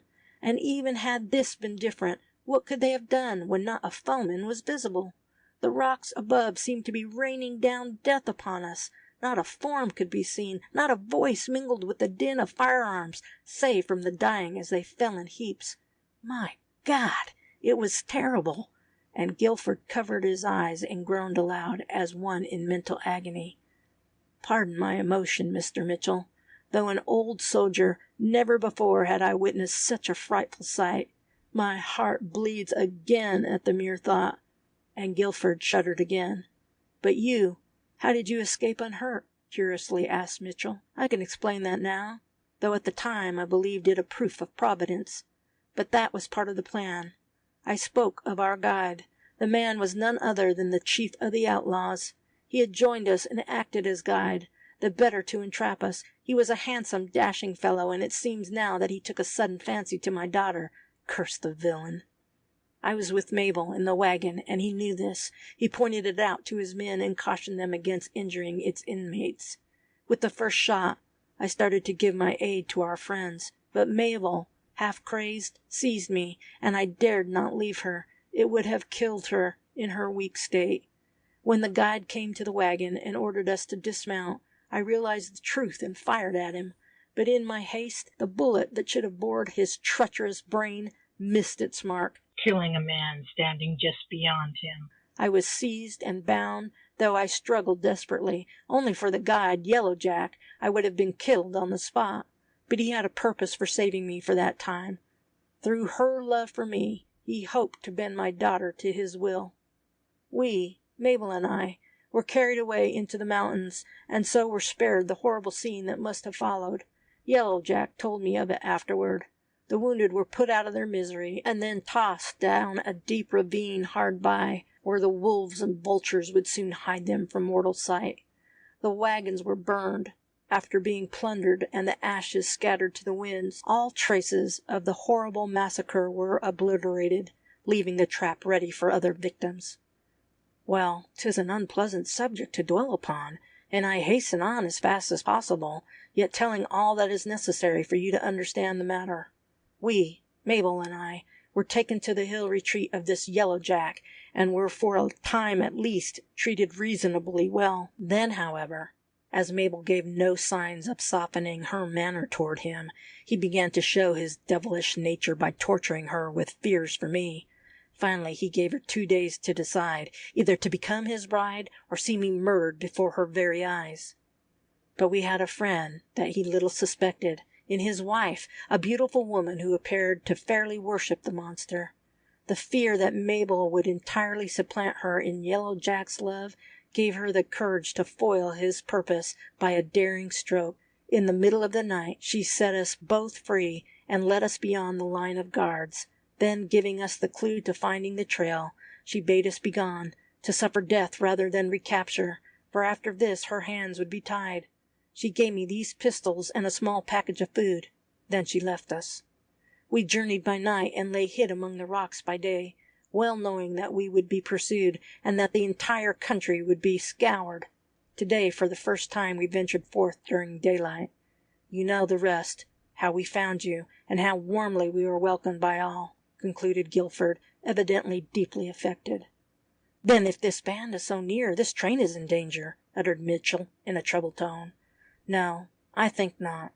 The band is not strong enough to openly attack such a train, and they would scarcely dare to form an ambush along the regular trail. We only suffered through our traitorous guide. You are safe so long as you keep the main trail and see that your sentinels do not neglect their duty. True, you may chance to lose some stock, and care must be taken that stragglers do not wander far from the train, else the outlaws might wreak their spite upon them. But our guide is gone, has deserted. How do we know whether we keep the right trail or not? Indeed, we may be straggling from it this very moment. You are right so far. The only danger of straying will be during the next 2 or 3 days. After that, the route is plain and broad. But do you mean to say that you are all new hands, that there are none here who have ever passed over the trail before? That is the fact. Well, we must do the best we can. Though I have made one trip before this, I paid comparatively little attention to the trace, and don't suppose my judgment is much, if any, better than yours. Still, between us, I think we can manage to pick out the right course. Meantime, the 2 maidens, Lottie Mitchell and Mabel Guilford, had already become fast friends, and picturing great enjoyment in each other's company during the remainder of the journey. Where was Jack Tyrrell? Over a bed of gold. The 3 gold seekers were indeed in the valley of treasure. A few hours of earnest work in the pocket revealed riches beyond account, and so infatuated did all become with the results of their labor that scarcely could the one detailed to the daily service of hunting for food take the time necessary to procure proper supplies. Nothing had occurred to disturb their intense labors, although more than once the hunter for the day had come across strange tracks in the vicinity of the golden bed, and the soul-sickening dread that assailed Robinson Crusoe on his desert isle now found a resting place in their hearts. They fancied this was the track of some malicious-minded enemy who was watching them with the intention of robbing the golden store that had grown daily more and more dear to them. A sad change had come over the trio. Their friends and loved ones would scarcely have recognized them, even after these few days of success. Pale, haggard, hollow-eyed, they toiled on almost unceasingly, scarce speaking a word throughout the lifelong day, even seeming suspicious of each other, sleeping fitfully, often awaking with a start as if some haunting dream declared the spot where their treasure was hoarded away. A sad, sad change, and one that was daily growing more and more apparent. Day by day, hour by hour, the insidious gold fever was gaining in power over them, crushing out all generous thoughts, tightening its grasp upon their heartstrings until scarce one trace of their former selves was left. Nearly a week had elapsed since their arrival at the Valley of Gold. It was night, and though the past had been one of almost breathless toil, the 3 adventurers sat awake and sleepless, smoking their pipes in silence beneath the rude, frail shelter of vine-clad brush. All without was dark and dismal. The air was changed with electricity, and the comrades found it impossible to sleep. All nature seemed feverish and ill at ease. The moon was obscured. Dense, sulphurous masses of cloud swirled athwart the horizon in wild confusion. Low, sullen mutterings filled the air. A tempest was brewing. Silently smoking, the gold hunters watched the play of the clouds. They seemed to care little for the result. What mattered it, though it did get wet? The rain could not injure their golden treasure, and what else had they to care for? Nothing. Suddenly Paley Dublin sprung half erect, outstretching one hand, as the pipe dropped unheeded at his feet. His voice sounded strangely excited, trembling violently. "My God! Look yonder! That light!" Far up the bed of the one-time watercourse, a light seemed slowly moving to and fro. This of itself, in that lone and desolate spot, was enough to excite wonder. but it was the shape the light gradually assumed as it drew nearer that caused Dublin agitation. Speechless, the three men glared at the vision as it slowly drew nearer to where they sat. Neither spoke. They seemed petrified with horror. And well might this be the case. The past week had sadly weakened their nerves. This horrible reserve that had come over them since delving amidst the masses of gold had rendered them doubly susceptible to superstitious influence. They could no longer doubt. The shape, glowing with a ghastly light, was now vividly outlined. Before them, at only a few rods' distance, stood a skeleton of fire. A skeleton, perfect in the most minute detail. It seemed of gigantic size, as though the relic of some long since extinct race of giants. The brainless skull, the eyeless sockets, the wide, ghastly, grinning mouth, and blazing teeth, the body, the arms, and legs, all were glowing with a strangely weird luster, not unlike that produced by the use of phosphorus. One fleshless arm was slowly lifted until the dangling finger pointed directly at the spot where crouched the gold hunters, awe-stricken and speechless. And still the flaming skeleton advanced, more and more, the arm warningly outstretched, the skull wearing that horribly mocking grin. Suddenly a low, taunting laugh echoed upon the still, oppressive air, a laugh that seemed to issue from the fleshless lips. Dublin shuddered, and bowing his head, covered his face as if to shut out the sickening object. Wythe and Tyrrell remained motionless, their eyes riveted upon the skeleton. A voice uttering words followed the laugh, deep yet low, something strangely impressive when coming from that ghastly spectacle as it appeared. Blind fools, ye are trespassing here on holy ground. Depart while yet there is time. You hear? Even the spirits of the air warn you. Obey their voice. Flee, flee from the wrath to come. Take heed, 'tis the last warning. Depart, or the morrow's sun shall shine down on your lifeless remains. A laugh slowly followed this speech, coming from the rude hut of bushes. It was from Jack Tyrrell, sounding strained yet scornful. This mummery has gone far enough, he said in a tone that told of rising anger. It's my turn now. Whoever you are, you take warning. In just 1 minute, unless you drop that mask, I'll try if you are bulletproof. Mark my words now. Don't, Jack! For God's sake, don't! Gasped Dublin. 'Tis nothing earthly. It's a warning from the other world. Bah! I've seen a skeleton doctored with phosphorus before now. Lift your arm against the dead, and it will drop withered to your side, solemnly added the voice. It will, eh? Here's to try it. Man or devil, here's greeting to you. Recklessly, cried Tyrrell, as he raised and sighted his revolver. Again came the laugh, hollow and unearthly. The fleshless face seemed to grin more horribly than before.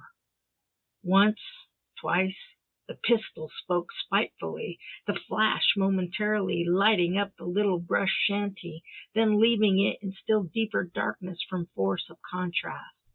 And yet the skeleton stood there, motionless, save that the arm appeared to move derisively. The laugh again echoed forth as the reverberating reports died away. Dublin sunk upon his face, groaning in terror. Wythe knelt as though petrified. Tyrrell turned a shade paler. Silly fool, you provoke your fate. When the sun rises, you will be dead. Dead! The glowing figure swiftly moved forward and seemed about to attack the gold hunters.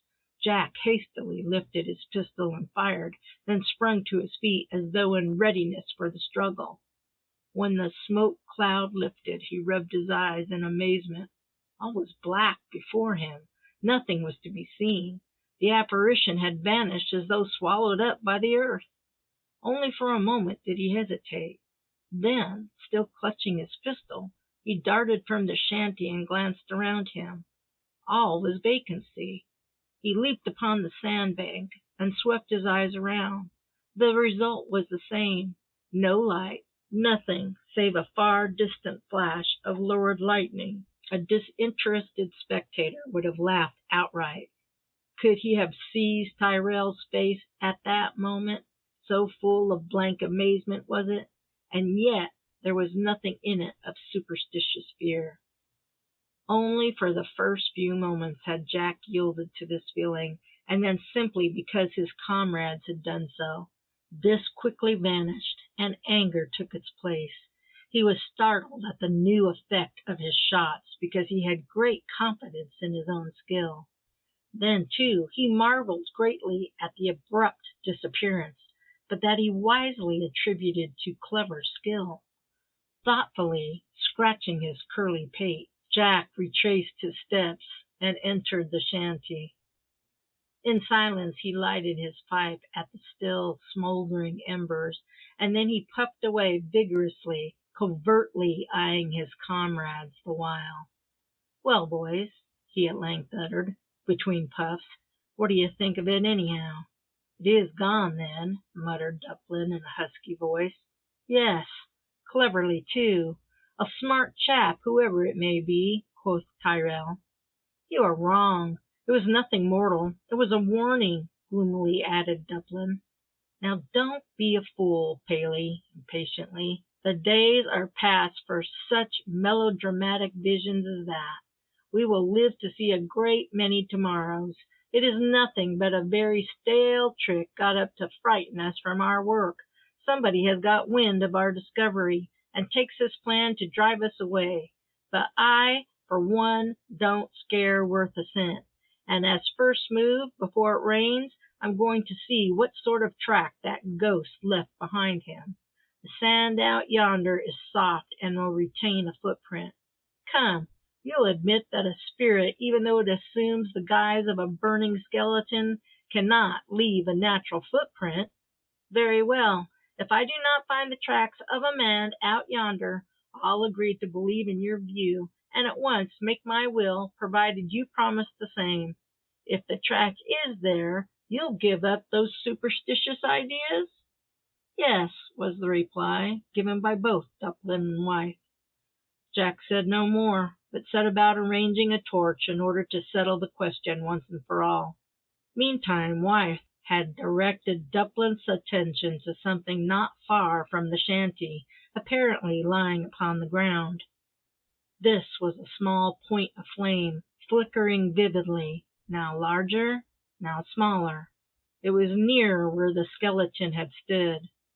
Tyrrell soon emerged, holding the torch before him, but as he advanced the point of flame grew dim, and then vanished entirely. Bending low down, he began closely scanning the ground, while Dublin and wife intently watched his motions. "You're cornered now, boys," he said aloud with a laugh.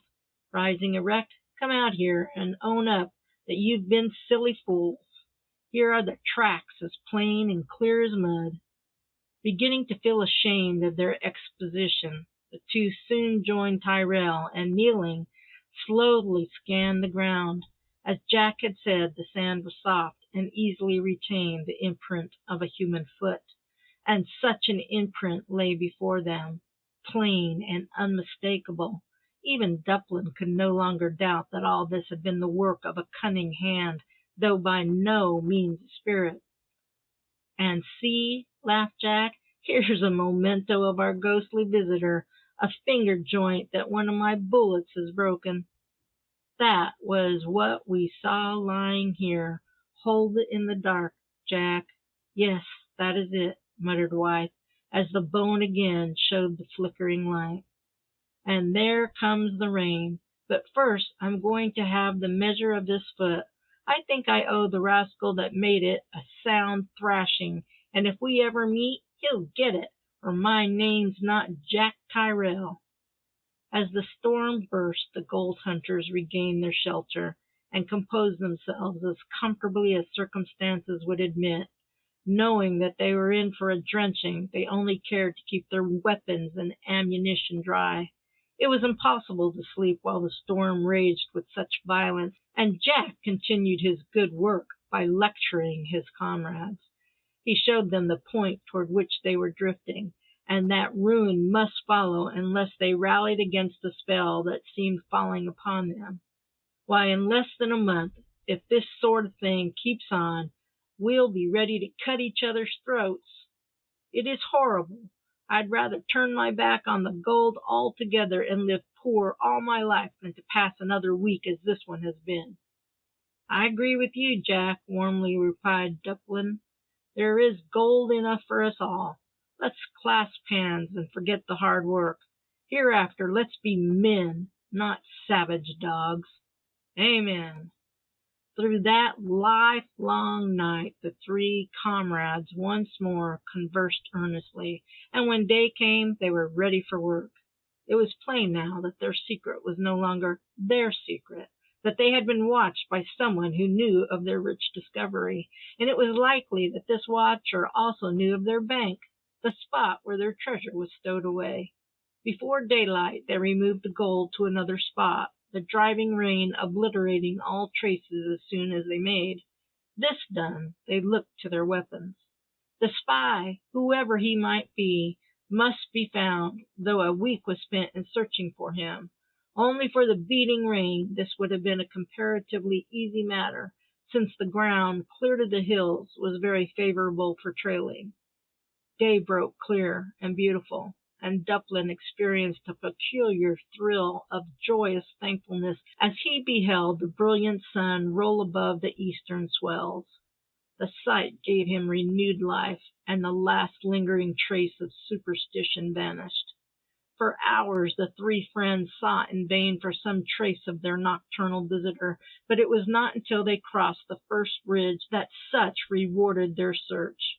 Then, deeply imprinted in the moist sandy loam, they came upon a double trail, though both sets of tracks were evidently made by the same person, probably in going and coming as they trod different ways.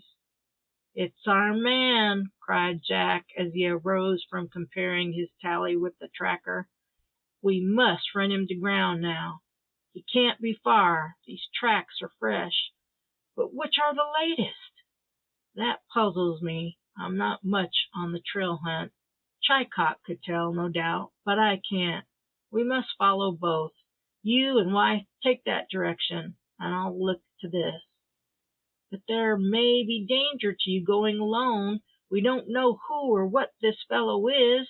Best keep together." "And so lose the game, like as not?" "No, I think I can hold my own, since there's only one man. Go on, and if you find the game, build a fire of grass that will send up a black smoke. I'll do the same. Look out for it."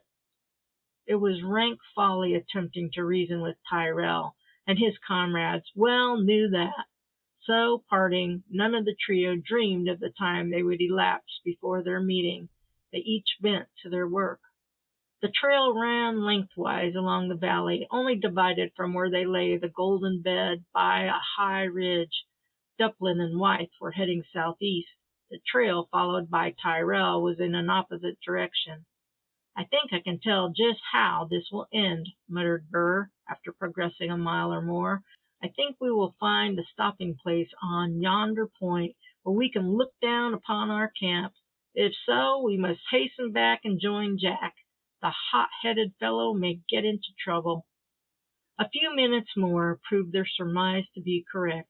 The trail doubled at the hill, and then ran back for a ways, side by side. The friends had no difficulty in retracing their steps, and advanced at half a run. The damp earth had retained deep tracks. In 10 minutes they had regained the point where Tyrrell had left them, and still hastened after him. Then they paused, simultaneously uttering a low cry. "Too late," gasped Dublin. Faint and distinct came to their ears, borne by the favoring breeze, two quickly succeeding pistol shots, closely followed by a cry as of pain or mortal terror. These sounds came up from the valley. Clutching their weapons, the friends bounded forward at top speed, their faces pale, their teeth tightly clenched. They feared the worst. "My God, look there!" gasped Wythe, extending one trembling hand. Before them, close to where the rocks that thickly covered the hillside began, the ground was torn and trampled as though the scene of a desperate struggle for life, and upon one side of a whitely bleached boulder was a large crimson stain, a stain that could only be produced by blood. Sick and faint, the comrades stood there, wildly glancing around, listening anxiously for some sound to guide them. But it came not. All was stilled save their deep, husky breathing. "Come," cried Dublin, with an effort rousing himself. "This is folly. We must work, dead or alive. We must find Jack, and either rescue or avenge him." Dreading lest at every step they should come upon the dead and mangled body of their friend hidden among the rocks, the gold hunters advanced. Here and there a blood splash guided their eyes. Drop by drop it led them up the hillside. This alone guided them. The flinty ground retained no trace of footsteps. A gore-stained rock attracted them. Rushing forward, Dublin uttered a low cry. Then he sunk upon his knees and bent forward. Burr Wythe turned sick at heart, and staggering would have fallen but for the friendly support of a jagged boulder. A cry broke from his lips as he started back and removed his hand. It had entered a tiny pool of fresh blood. With a convulsive shudder, Burr Wythe wiped the clotted blood from his hand. Dublin, startled by the cry of his comrade, quickly turned his head. "What is it, Wythe?" "Nothing. I rested my hand in that blood yonder. But what is this? A cave? It must be. And see, there are bloodstains on the inside edges of the rock. Whoever, one or many, have gone in there, taking poor Jack with them, either dead or alive," muttered Paley, as he drew back and carefully looked to his weapons. "Then out of it they must come," determinedly returned Burr, his eyes glittering. "But how, if in there they have the advantage of us in every respect?" "There is only one way. We must enter and do the best we can." "It looks like suicide, after what we see here, but if you dare risk it, I will not fail you. We cannot desert the lad. He would risk as much for either of us. Here, let me pass in first. I can get some idea of what is before us, and if they mean mischief, they'll wait to make sure of us both. Do you keep back from the entrance, but ready to assist me if I call." Pale but resolute, Wythe crawled into the hole, and then glanced quickly around him, as though in hopes of being able to penetrate the dense gloom. That his heart beat quicker than common is no disparagement to his courage, for there is nothing so trying as facing an unknown danger in the dark. Feeling around, he found several pebbles, and flung them violently from him. From their faint echoes he learned what he desired. "It's a large cave, Paley," he uttered, as he emerged into the open air. "We must not enter without material for torches. We might pass within arm's length of poor Jack and not know it." Thoroughly determined to find their missing comrade, and if possible those who had struck this blow, the two men scarcely gave a thought now to the danger they might be incurring, nor how completely they would be at the mercy of any hidden enemy while they were bearing lighted torches. So, while Wythe guarded the cave entrance, Dublin hastily collected material for torches. A few minutes sufficed for this, then both men entered the hole. Thus shielded from the wind, they soon succeeded in kindling a torch, and then, while one held it aloft, the other kept just without the circle of light, with cocked and ready revolver. In this manner, one at least would be running less risk. Dublin, as being the best shot, held the latter position. The two friends curiously glanced around them, but little was to be seen, save the jagged roof of rock as the torch emitted but a feeble light. Still, a few moments showed them that the chamber in which they stood was untenanted save by themselves. It was of considerable size, irregular in outline, rough and jagged, with a low roof or ceiling. "Look, here is a sort of tunnel," murmured Wyeth, waving the light before him. "And yes, here goes the blood drops. Poor Jack! If it's his blood, he must be dead. Maybe not. A little makes a big show on rock. But let's hasten. I'm eager for the end. Anything, even the knowledge of his death, is better than this suspense."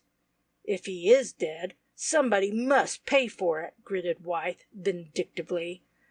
The tunnel was low and narrow, and the explorers had to stoop their heads to avoid the rocky roof.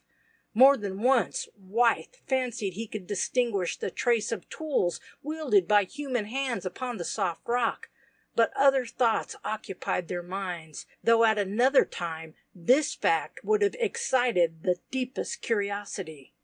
The tunnel was winding, now sheering abruptly to the right, then again to the left, and several times Wyeth paused in doubt as two passages met his gaze.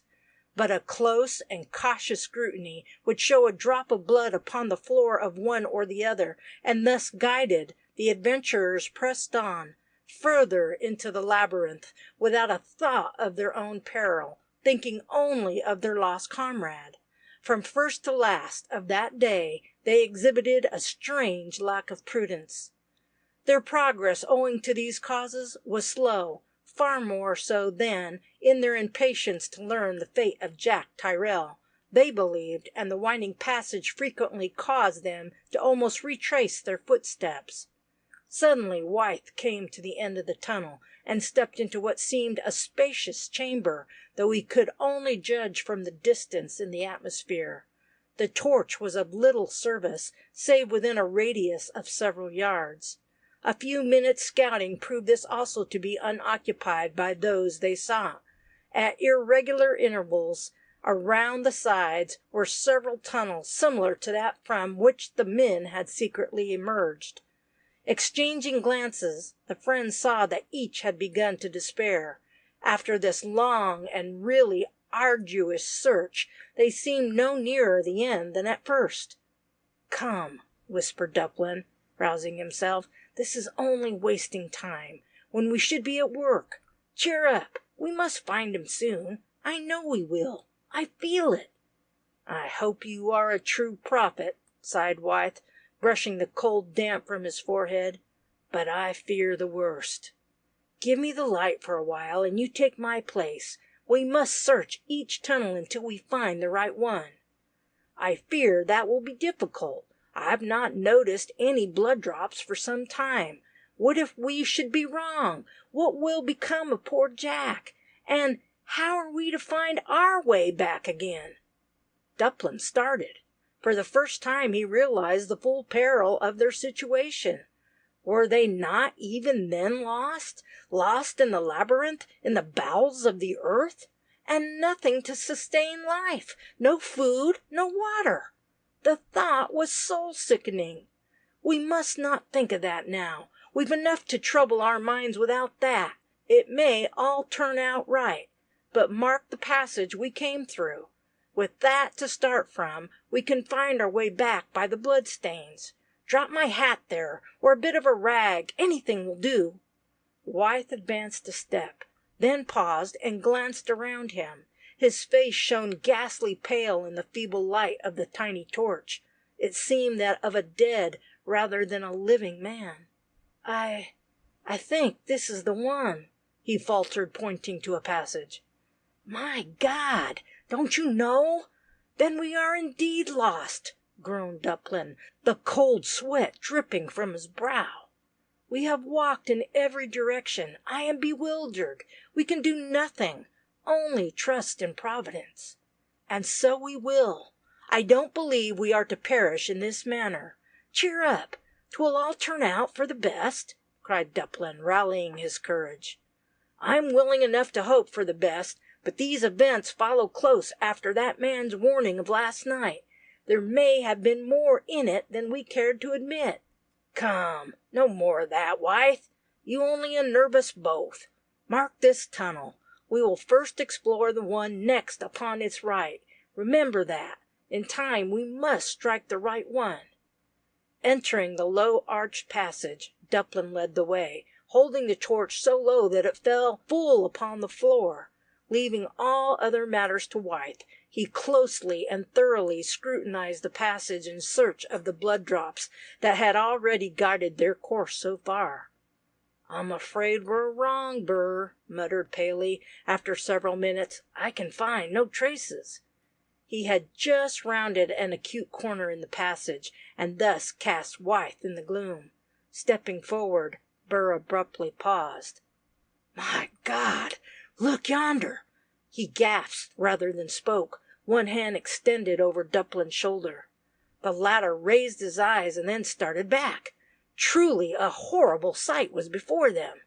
A dull, ghastly light seemed to fill the space before them, a light that danced and flickered fitfully, now brilliant, now dull. There, apparently almost within arm's length of the two adventurers, were half a dozen flaming skeletons, not lying prone upon the floor, but seemingly just starting up from their recumbent position to chastise the unhallowed disturbers of their last repose. Fiery jets of flame seemed to dart forth from the eyeless sockets, from the grinning jaws, from every bone that helped form the skeletons, and all with that peculiar effect produced by the plentiful use of phosphorus.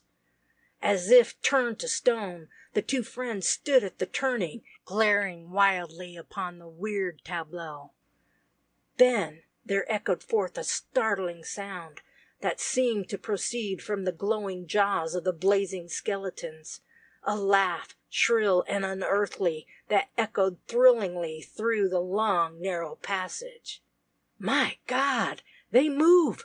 They come! Yelled Dublin, as he dropped the torch and dashed madly back the way he had come, by some rare chance escaping a shattered skull, from collision with the numerous jagged points of rock. With that horrible laugh still ringing in their ears, Wythe followed after, half dead with terror. Gasping, nearly suffocated by the wild throbbings of his heart, Dublin gained the chamber, and then sunk down weak and trembling. Though life depended upon the exertion, he could go no further. Burr, where are you? He gasped agitatedly. Here, thank God we are together, came the low reply, as Wythe crept to his side. But the light, where is it? I dropped it. I was so astonished. But we can kindle another. I have matches and you have wood. I? No, I must have lost it as I ran. I had 2 sticks when we entered, but they are gone now, slowly returned Wythe. Both remained silent. Each realized the full force of this new calamity. Without a light, how could they ever hope to find their way out of this labyrinth? With a light, the task would be hard enough. Without one, it becomes simply impossible. We must regain them, even though we have to face that horrible sight once more, muttered Dublin, with a resolution that was simply sublime when his superstitious nature is remembered. Did you hear it too? The laughter, yes, it was no delusion. Pray God that I may never hear it again. Hark! A low, indistinct sound met their ears. It seemed to proceed from the passage they had just left. Its precise nature they could not define, but perhaps the thought was excited by what had just occurred. They fancied it was the faint echo of that horrible peal of laughter. It's coming nearer. What shall we do?" gasped Dublin, tremblingly. "Remember what Jack showed us. There is some trickery here, I feel sure. If we flee blindly through these passages, we are indeed lost. We must meet what is coming. If really supernatural, we cannot run away from it. If human, we can solve the mystery with a pistol bullet," hurriedly muttered Burr as his revolver clicked sharply. His resolution seemed to restore Dublin, and then, in silence they awaited the result, though in painful suspense, for neither was free from a sickening dread. Few men are equally brave in the dark and light. The suspense was not of long duration. Another shrill, unearthly peal of laughter rung through the rocky chamber, and then, as if by magic, a glowing skeleton with every bone plainly outlined stood before the two gold hunters. Dublin hastily cocked his revolver. It seemed that the sharp metallic click was not unheard, for another laugh, low and taunting, came from where the ghastly object stood.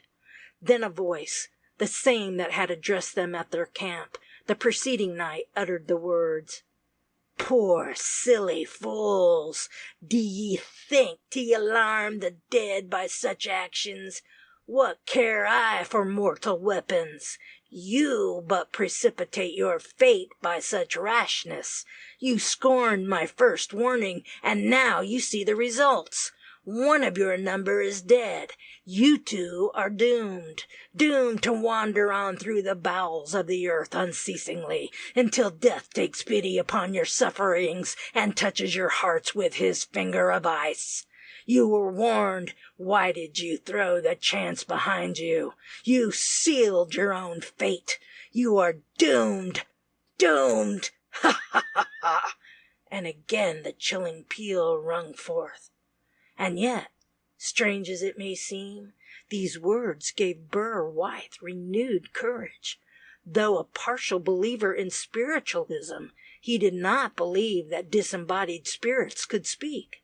The owner of this same voice had, at the camp, left a substantial proof behind it that scarcely befitted a ghost, and now this voice admitted the identity. "'Tis some trick, Paley," he whispered in Duplin's ear. "Fire when I do, and we will have the clue in our hands. For poor Jack's sake, courage." "I will. Touch me when you are ready," came the low, cautious response. "Now!" As he shouted aloud this word, Wythe fired, and almost simultaneously Duplin's pistol spoke, and the effect exceeded their most sanguine expectations. High above the twin reports there rose a human voice in a wild yell of pain. Then came a rattling crash, then the sound of heavy, repressed footsteps. Instantly on firing, Duplin and Wythe sprung aside and recocked their pistols. But there was no need of a second shot. The victory was theirs. The glowing skeleton lay upon the ground, shattered to pieces. The skull, like a great ball of fire, was slowly rolling toward Wythe, who eyed it with a shudder of loathing. But all else was motionless and still. The fleeing footsteps that had momentarily caught their ear was now gone. "Our spirit was Jack's trickster after all," at length uttered Wythe. "We were fools, Burr," laughed Duplin, his natural courage returning. "It's a lesson that will never be forgotten by us, and it was one that I needed too. I'm becoming a slave to my superstitions. But did you notice which way he went?" "No. Still, with lights, we can find out, I guess. That cry was one of pain. He must have been wounded." "He was, perhaps mortally, though I hope not, for that might lose us our hopes of finding Jack. But, come, we must find our torches. There is no time to lose unless we wish to make good that rascal's prediction and die in here of thirst and starvation. This is the passage, just behind these bones." Carefully feeling along the passage, they soon succeeded in finding the dried faggots, dropped when they took a hasty flight. One, the torch, was still smoldering, and required but little coaxing before it again blazed up. By its light, the two friends exchanged glances. They were both thinking the same thing. "Yes, we will examine them," exclaimed Dublin, resolutely advancing. "Who knows? We may find some trace of him there." With far different sensations than those felt when first the weird sight burst upon their vision, the gold hunters now examined the row of skeletons. They lay side by side upon a sloping ledge, which, in the first affright, gave them the appearance of rising to their feet. The friends saw that at least two of the skeletons had been removed from the ghastly row. "They have been placed here with care," muttered Wythe. "See, here are fragments of what was once cloth. The bones look as though covered with skin, as though the flesh had gradually dried away and the sinews still hold together. That accounts for the perfect skeletons we saw arranged by that rascal, whoever he is. This dry, rare air may account for that, but we must not forget the duty we owe poor Jack. He is not here. Come then, we can follow our mummer, if I mistake not. I think he'll leave a plain trail behind him, if there's any virtue in half-ounce bullets." In a few moments the adventurers were once more in the chamber, and examining the ground round about where the skeleton had fallen. True to their hopes, they found several drops of blood that told plainly their enemy was wounded. "This is the passage," uttered Dublin, "but it seems to lead back the same way we came." "We are all turned round. It may, of course, but more likely it continues in the direction we first started in. It is our only chance, at any rate."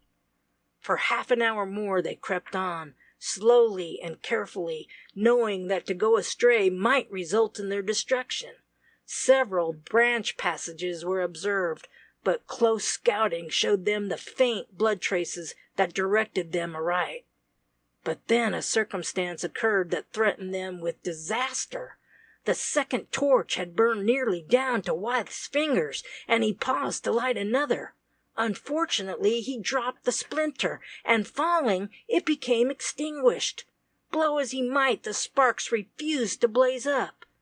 Impatiently he asked Dublin for a match. To his horror, Paley answered that he had none. Whether he had lost them during the flight or not, it was certain that they were then in the labyrinth, without means to kindle a light. Search as they might, not a match was found. As the significant truth burst upon them in its full force, they seemed like madmen. They raved and cursed until out of breath. Then reason returned. They were only wasting precious strength that might yet be needed to save them from a horrible death. "Come, Dublin," hoarsely muttered Wythe. "We must be men. We need our senses now, if ever. We must find some way out of this. Come, creep forward with me. Try to keep this passage. Perhaps we may succeed. It is our only hope." A slim one, and Dublin smothered back a curse. "I begin to believe that prediction will come true, that this hole is our grave. Don't give way to such thoughts. Hope while we may. The worst, if it must come, will come soon enough." For an hour, a long, weary hour full of agonizing fears and doubts, the comrades crept slowly on upon their hands and knees, not knowing whether they were nearing or distancing safety. But then Burr Wythe, who was in advance, gave way to a gasping cry, a cry of joyful thanksgiving. "Thank God! We are saved! This is the first chamber! I can tell it!" "But," hesitated Dublin, "then we should see the light. Where is the hole we crept in at?" All before them was dark and black. They could see nothing, and now Wythe remembered that as they first entered the tunnel he had glanced back. The hole then shone clear and distinct. It was gone now. With a cry of apprehension he arose and sprung forward. In a moment he discovered the truth. This was indeed the outer chamber, and he felt where the entrance had been. It was now blocked up. They were buried alive. Both sunk to the ground, heartsick and despairing. On the night of the storm, Nate Upshur sat apart from his two comrades, noiselessly smoking his pipe. That he was not in the best of humor was plainly evident. It was only several hours since they had come on the whereabouts of Wythe and his companions, after an arduous search of several days' duration. But yet, short as was the time, Upshur had proposed a bloody plan to Chicot and Dooley, nothing less than murdering the gold hunters and then taking their treasure. His ill humor now was caused by their flat refusal to enter into anything of the sort. They had counted the cost, and were willing to enforce their rights to a portion of the placer, if need be, by an appeal to arms, but it must be an open fight, not midnight assassination. But Upshur objected to this. It savored too much of personal danger, and that he did not greatly fancy. So he sat brooding over the matter, sour and sullen. "It's just this," quoth Chicot, settling the ashes in his pipe. "They must let us in on shares. I'll tell 'em that I knew of it fust, last year, and I only jined the train so's to git the place. They can't deny it, or if they do, they can't prove that I lie. Then if they cut up Rusty, let 'em. We can make 'em sick o' the job, I reckon, but I won't have no underhand work, no rubbin' out in the dark. Mind that, Nate Upshur." They were encamped upon the hillside in a deep crevice in the rocks that overhung their heads, where the tiny campfire was hidden from anyone unless within a half-score yards of the spot. And, as he stated his position, Paul Chicot lay down to sleep, unmindful of the coming storm. But that night was not to pass without disturbance, even with them. Suddenly the clear report of firearms broke upon the air, coming, as all knew, from the gold hunters' camp. Peering over the rocks, they saw a strange, luminous light moving above the valley, but before they could guess its meaning, the light suddenly vanished. While still gazing down, they heard a rapid footfall just above them, and then a strangely shaped dark figure bounded past them, up the rocks. It seemed the form of a man, bearing an unwieldy bundle upon his shoulder, dark and dimly outlined. Little slumber visited their eyes that night, and his curiosity excited. Chicot plunged through the storm on a reconnoitering expedition. He soon returned, saying that the three gold hunters were still in their shanty. Then who or what was the dark figure? Were there still other parties in the valley? Others after the golden hoard that lay beneath the sands? Awaiting other developments, Chicot and his companions, early in the morning, saw the three friends start forth as if with some definite purpose in view. They hastily passed over the rocky ridge, unconscious of the eyes that so closely watched them. "Now's our time," eagerly muttered Upshur. "We can go and dig up their gold and be off before they get back." "Not yet," firmly replied Chicot, who seemed to possess a little more conscience than his comrades. "We don't know how soon they may be back, and I don't want to be caught stealing just yet. Let's watch and see what they're about first." Grumblingly, Upshur submitted, and the trio crept up to the ridge and peered over it, keeping well screened. From there they saw the others discover the double trail and closely examine it. Then, separating, Dublin and Wythe took one course, Jack Tyrrell the other. "They're trailing the critter we seed, most likely," muttered Chicot. "Let's watch until they get out of sight, then we'll go for the gold." Impatiently they watched the tardy progress of the adventurers, for now that a chance seemed open for them to effect their object, they were one and all eager to handle the gold. From their position the valley below them was visible for nearly a mile in either direction, bare and treeless, desolate and dreary-looking. My eyes hain't as good as they wore once, but unless I'm mightily mistook, there's trouble waitin' for Jack over yon. I'm most sure I sighted a human on them rocks, but it's gone now. This is gettin' interesting. Seems like we're going to have two separate gangs to deal with." With curiosity fully aroused, the trio watched Tyrrell's progress, and as he passed round the point of rocks indicated by Chicot, the watchers fairly held their breath with suspense. Then came the sounds that had so deeply alarmed Dublin and Wythe, 2 quickly succeeding pistol shots, then a cry for help. "I told ye so," muttered Chicot excitedly. "Tyrrell's in trouble, the something. Down quick. See, there comes the other fellers. If they sight us, it's fight, then shore. They'd think we was at the bottom of the old deviltry. Hunker down, I say." "Now's our chance to get hold of the gold," muttered Nate Upshur eagerly. "We'll have time." "No, I'm going to see this afar out fust. It's best that we know jest what and who we've got to work agin, and we'll never have a better chance to find out. Come, keep along behind the ridge. We can get up opposite the spot where Jack was, afore the others. Careful, don't show your head 'bove the ridge." Though having the longest and by far the roughest road, Chicot and his companions gained the desired point ahead of Dublin and Wythe, owing to the latter having to follow Tyrrell's trail. But, though they closely scrutinized the opposite ridge, nothing in human form was to be seen. "The boy's gone, and so whatever he was runned against. Maybe he's rubbed out, and the feller is layin' for the others." "We'll soon see, for there comes Dublin and Wythe," added Upshur. In silence the trio watched and waited. Every movement of the 2 comrades was noted. What they were the reader already knows. For a time the watchers were puzzled, but then, as the 2 men began gathering dried sticks from under the sheltered rocks, the truth gradually became plain. Paul Chicot gave vent to a long, low whistle. "They've holed the game.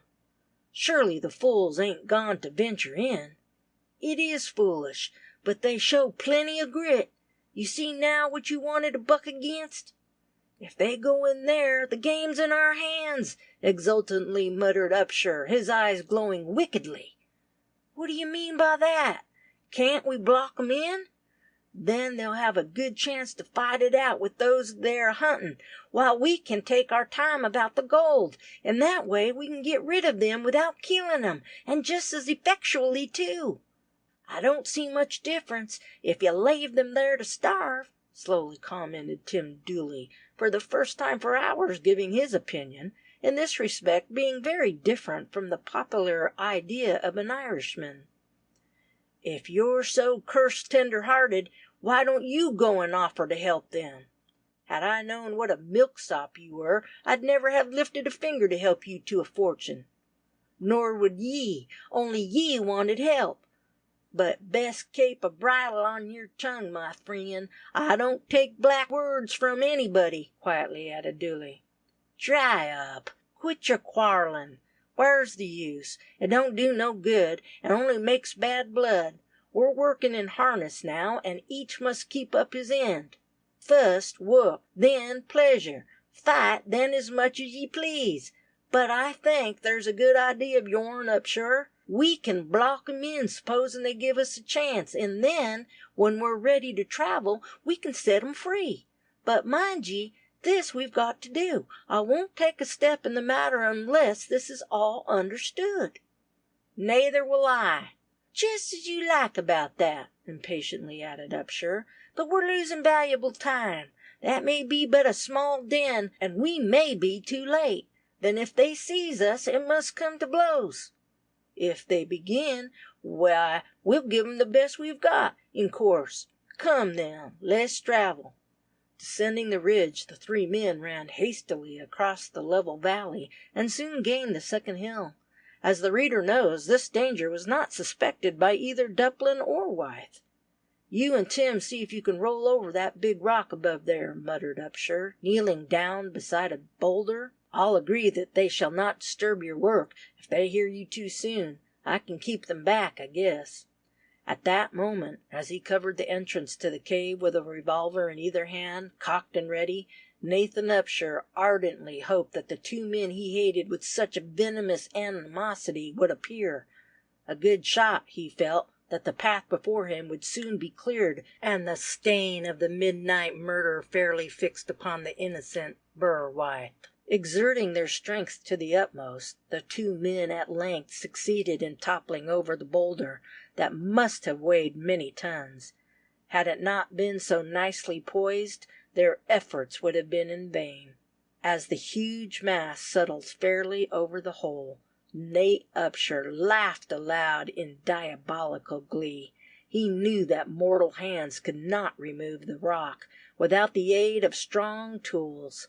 In the excitement of the moment, neither Chicot nor Dooley had thought of this, and they now felt a pang of regret.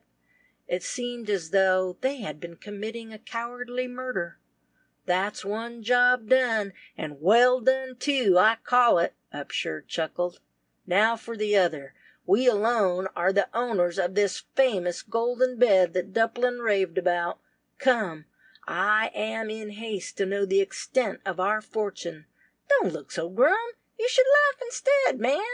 "I feel like a dog that's caught sheep-killing or egg-sucking," murmured Chicot.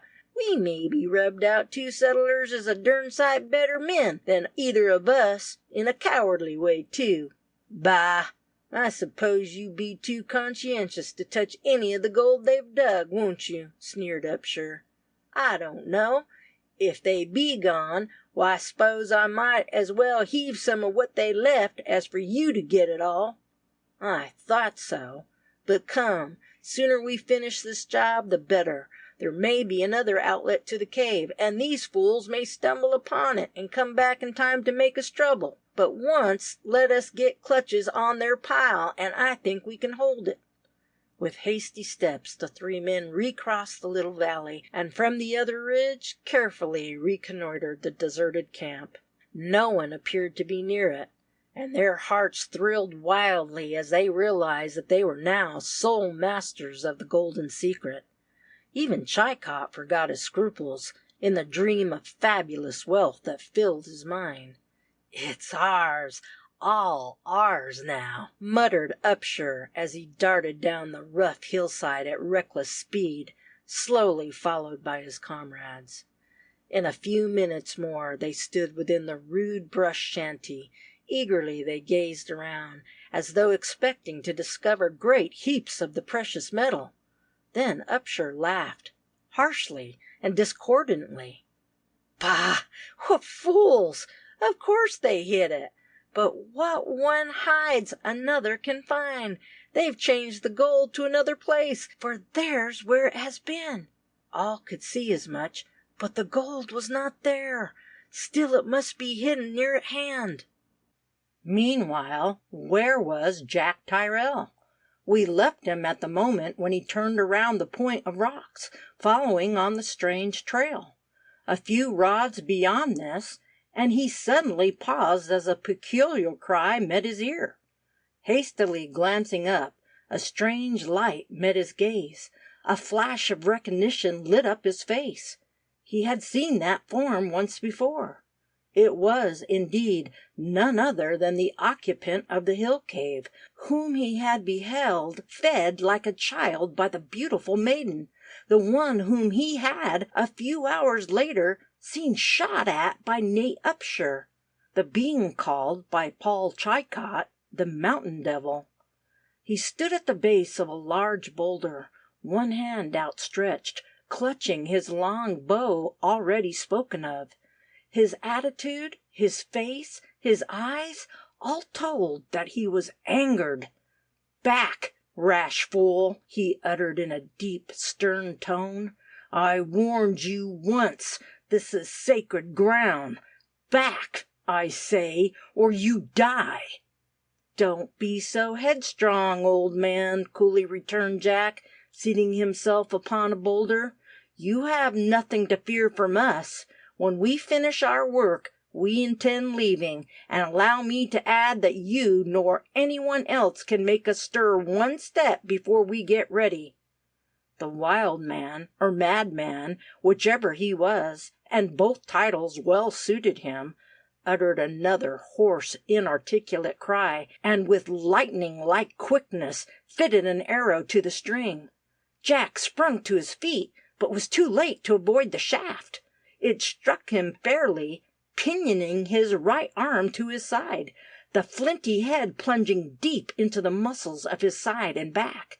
Stung with pain, and scarcely realizing the extent of his injuries, Jack drew a revolver with his left hand and fired twice in succession, at the same time uttering a half-unconscious cry for help. Then the madman was upon him. With a giant's strength he dashed the young man backward to the ground, and wresting the pistol from his grasp, he dealt Tyrell a stunning blow upon the head with its brass-bound butt. With a low moan, Jack lost all consciousness. The events of the next few hours were a blank to him. Probably urged on by some strange whim, the madman flung the senseless body across his shoulder, and then darted back to the cave entrance, through which he plunged. As though gifted with cat-like eyes, he ran swiftly on through the winding passages, never once seemingly at fault, the only trace left being the drops of blood that fell from Tyrell's wounds. When at length Tyrell regained his senses, he first became conscious of a gentle hand softly bathing his feverish and painfully throbbing temples.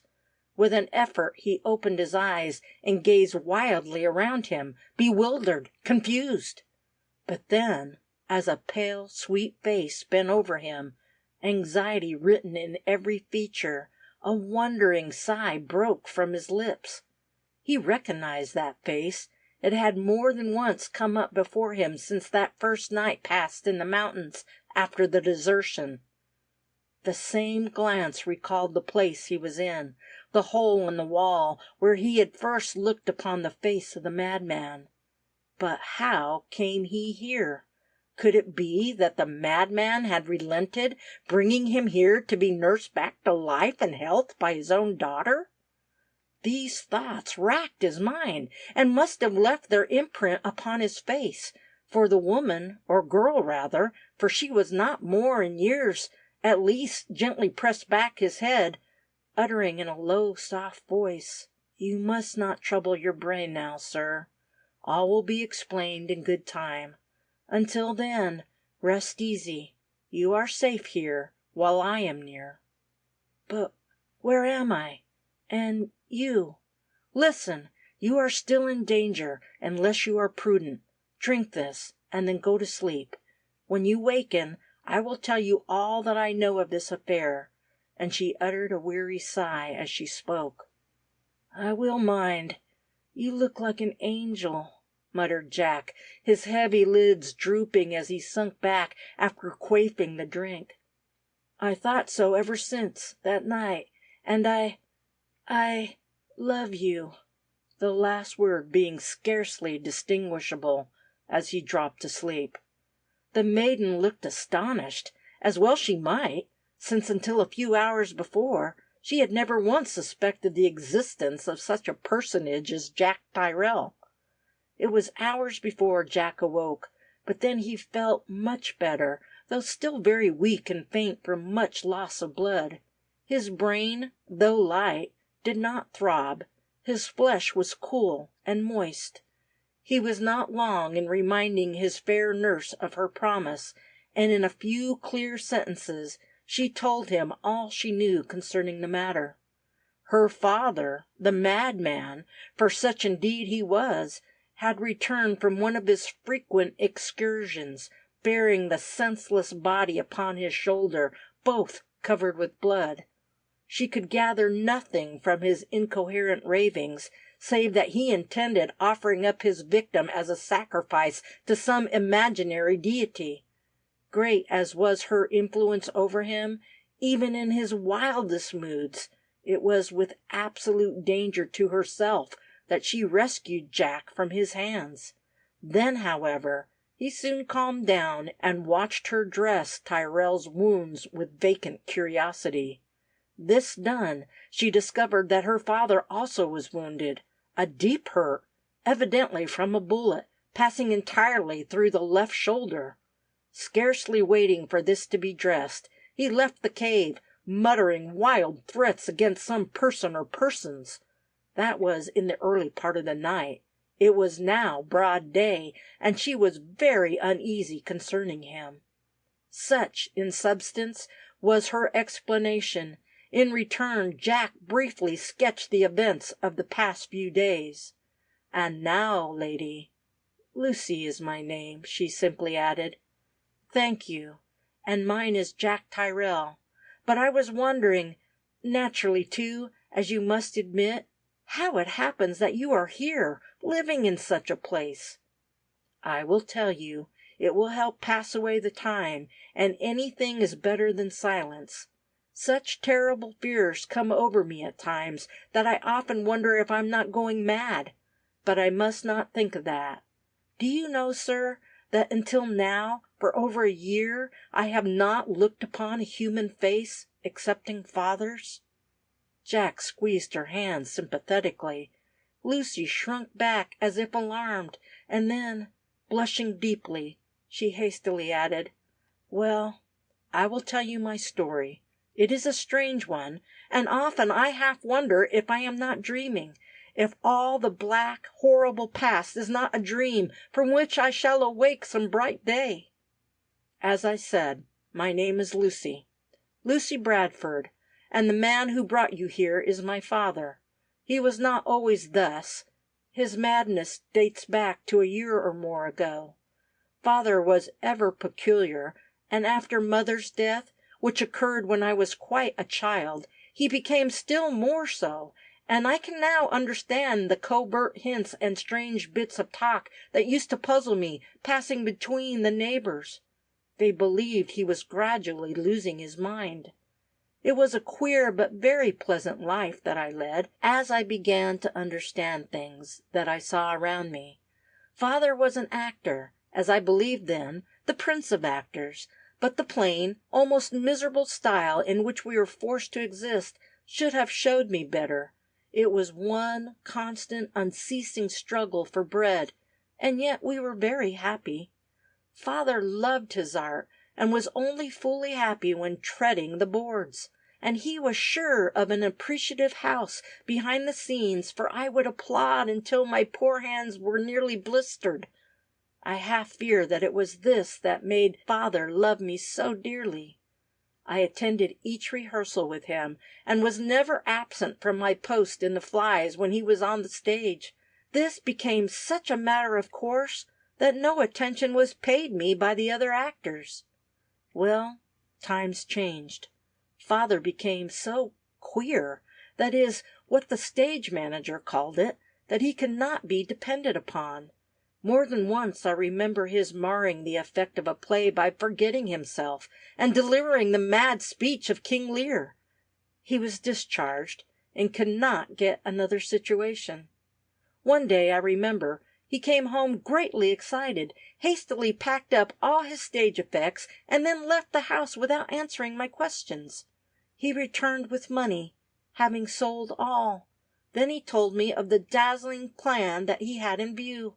He was going to California to pick up a fortune from the countless heaps of golden treasure that lay there. Well, I could not desert him. That was in '49, over a year ago. Father had money enough to pay for our passage out, and leaving St. Louis, we turned our faces toward the land of gold. Alas, not one of all that train, men, women, children, not one of them all ever reached the land of their hopes. I do not know whether the story of our disaster ever reached civilization or not.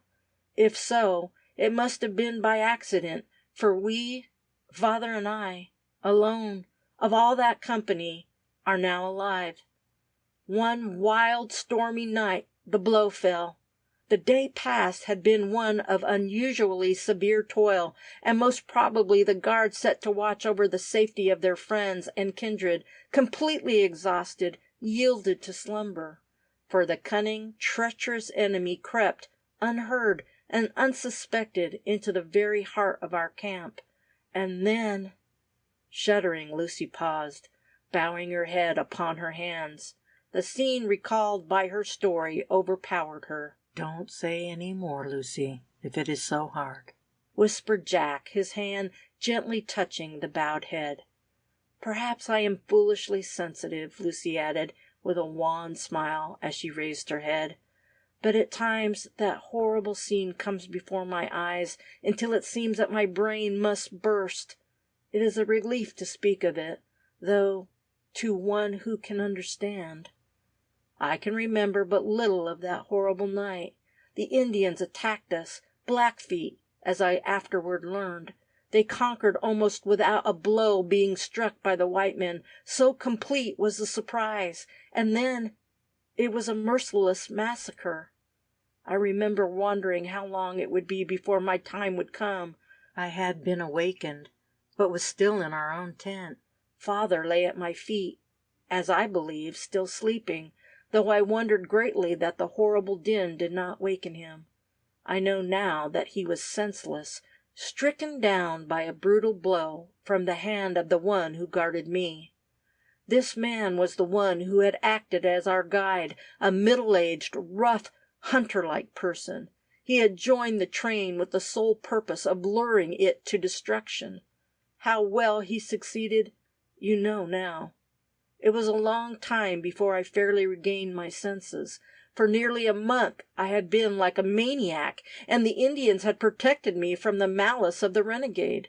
This superstition alone saved my father. We were regarded as sacred beings. But then, when my reason returned, I was again subject to the persecution of the renegade, creeping snake as the Indians called him. I appealed to the chief, who could both speak and understand English, though but imperfectly, for protection against the wretch. I believe that he pitied me, but he dared not interfere. By the laws of the tribe, I belonged wholly to the renegade. The end came sooner than I expected. One day the renegade came to the lodge that had been given Father and I, and one glance at his flushed face and bloodshot eyes told me my peril. He was intoxicated, and his worst passions were fully aroused. I shrunk behind Father in fear and trembling. The renegade advanced with a horrible curse and struck Father, ordering him to stand aside. You have seen him. You know how very strong he is. And then he was insane. It was all over in a breath, almost.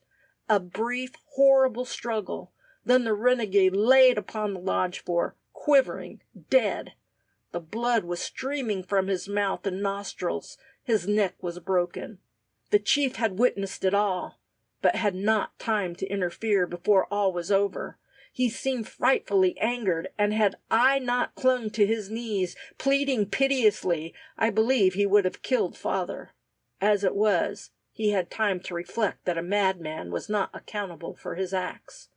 A council was held, and Father tried for the deed. But the fact of his madness saved him, and yet he seemed to realize that he was in danger, though he hid his feelings from all save me. That night, a dark and stormy one, we left the village, passing through it undiscovered. By daylight, we were far away, lost amidst the wild mountains. The beating rain had obliterated our tracks, and if the Indians sought for us, it was without success. For days we lay hid during the day, traveling at night, trying to find some way to civilization, but in vain. We nearly starved to death, but by a chance, or rather providence, Father killed a wounded antelope that we found in a deep valley. On this we lived for several days. Father seemed to have forgotten his desire to reach his fellow men, and appeared contented with this wild life. We were living in a little den or cave in the rocks, not this one, but another miles away. One night we were awakened by a muttering at the cave entrance. Outlined against the clear sky, we could distinguish the plumed crest of a savage. Probably he had observed us before night, and now had come to kill us. I was petrified with fear, But not so father. I did not know he was awake until I heard him move suddenly. Then came a dull, heavy thud, and the Indian's head disappeared, while a shrill yell of what seemed mortal agony followed. I soon learned the truth. Father, with unerring aim, had flung a heavy, jagged rock at the intruder. As I saw when day came, the blow had shattered his skull to atoms. That was a long, dreary night of terror, but the savage must have been alone, for no further disturbance occurred. In this manner father became armed, as you have seen him, with bow and arrows, a knife and tomahawk. By long practice he has become very skillful with the bow, and we never want for food. As for clothing, as you see, their skins furnish that. Though rude, they are very comfortable. With that one exception, we have never been molested by the savages. During one of his wild rambles father found this cave, and ever since we have lived here." "A strange story, Lucy, and a sad one," commented Jack feelingly. "But do you never long to return to civilization?" "Often, very often. But what can I do? Even though the road was open to me, and I am lost here as completely as though out of the world, I could not desert father. You have seen him. Do you think I would ever return to life? He is mad, incurably so, I fear," gloomily responded the maiden. "But if I can induce him to go with us, will you object? You will like my friends, Dublin and Burr. Think of what your fate would be where, in case anything should happen to your father." "I would die, perhaps starve to death. I try not to think of that. I only know that I can never desert him. I am all that he seems to care for on earth, now. While he lives, my place is with him." "But if he agrees to go with us?" "Where he goes, I will go. But don't think too much of that. I fear he will refuse." "Hist! Is that not the sound of someone climbing up the rocks?" hastily muttered Tyrrell, not a little excited, half hoping that his friends had discovered his retreat. "I will go see. Perhaps 'tis father returning," and Lucy hastened to the entrance. In a moment she returned, pale and agitated. Tyrrell felt a strange fluttering at his heart, for he was unarmed. If an enemy, they were indeed lost. But what of the train, wending its weary way among the hills, trying, under the guidance of Major Guilford, to follow the blind trail? Ah, it is a query pregnant with sad events, with tears and sighs, with acts that make human nature seem like demon nature. For here, in the outlaw's lair, away up among the hills, in his secret grotto, we find who? Why, Lottie Mitchell! And consoling her in her terrible grief is Mabel, the professed daughter of Major Guilford, but now the acknowledged wife and emissary of Yellow Jack. And outside we hear the voice of Major Guilford, and learn from his conversation, first, the fact that he is Yellow Jack's first lieutenant, and second, the particulars of the slaughter of that entire train, which, following his guidance, was led into an ambuscade, and every soul in it ruthlessly slain by the outlaws, as they had destroyed and slain other trains. The diabolical glee which the affair excited in the outlaw camp revealed the nature of the ruffians with whom Guilford consorted. But he had other matters also to discuss with some of the men. He had rescued Lottie Mitchell and brought her safely into the outlaw camp, only to see Yellow Jack take her under his immediate protection. Was he to be deprived of his property? Was not Lottie his own by the laws of the band? And if so, by what right did the captain take her under his protection? This the major demanded in a manner that showed how bitterly he felt over the event, and his openly announced purpose to have his prize yet, gave little promise of peace or safety to the now distressed and broken-hearted captive, whose hours passed in weeping over the awful tragedy which her eyes had witnessed, and whose fears for her own future were even more harrowing than her grief. For a time Lottie Mitchell was treated more as a guest than a prisoner by Yellow Jack and his household. Even Mabel, though herself scarcely so beautiful, strove to cheer up the sorrowing girl, even while a dull pain knocked at her own heart as she recognized the gradually changing expression with which the outlaw chief began to regard the fair captive. None knew better than she that Yellow Jack was even more to be dreaded than Charles Guilford, that Lottie, in fleeing from the hawk, had sought protection of the eagle. With heart crushed and bowed down, Lottie would sit through the long hours in mute despair. She knew now that she was alone upon earth, that not one drop of blood akin to her flowed in human veins. Her loving father had been the last, and now he was no more. He was dead, murdered, and she, oh, why had she been spared? To live on and suffer, to endure worse than death, a shameful captivity in the hands of demons who had love for naught other than sin and crime? And yet, though knowing all this, Lottie believed that she was safe from harm while Yellow Jack extended his protection. She knew that Mabel was his wife, that a fierce, passionate love seemed to exist between them. Then, what had she to fear from him?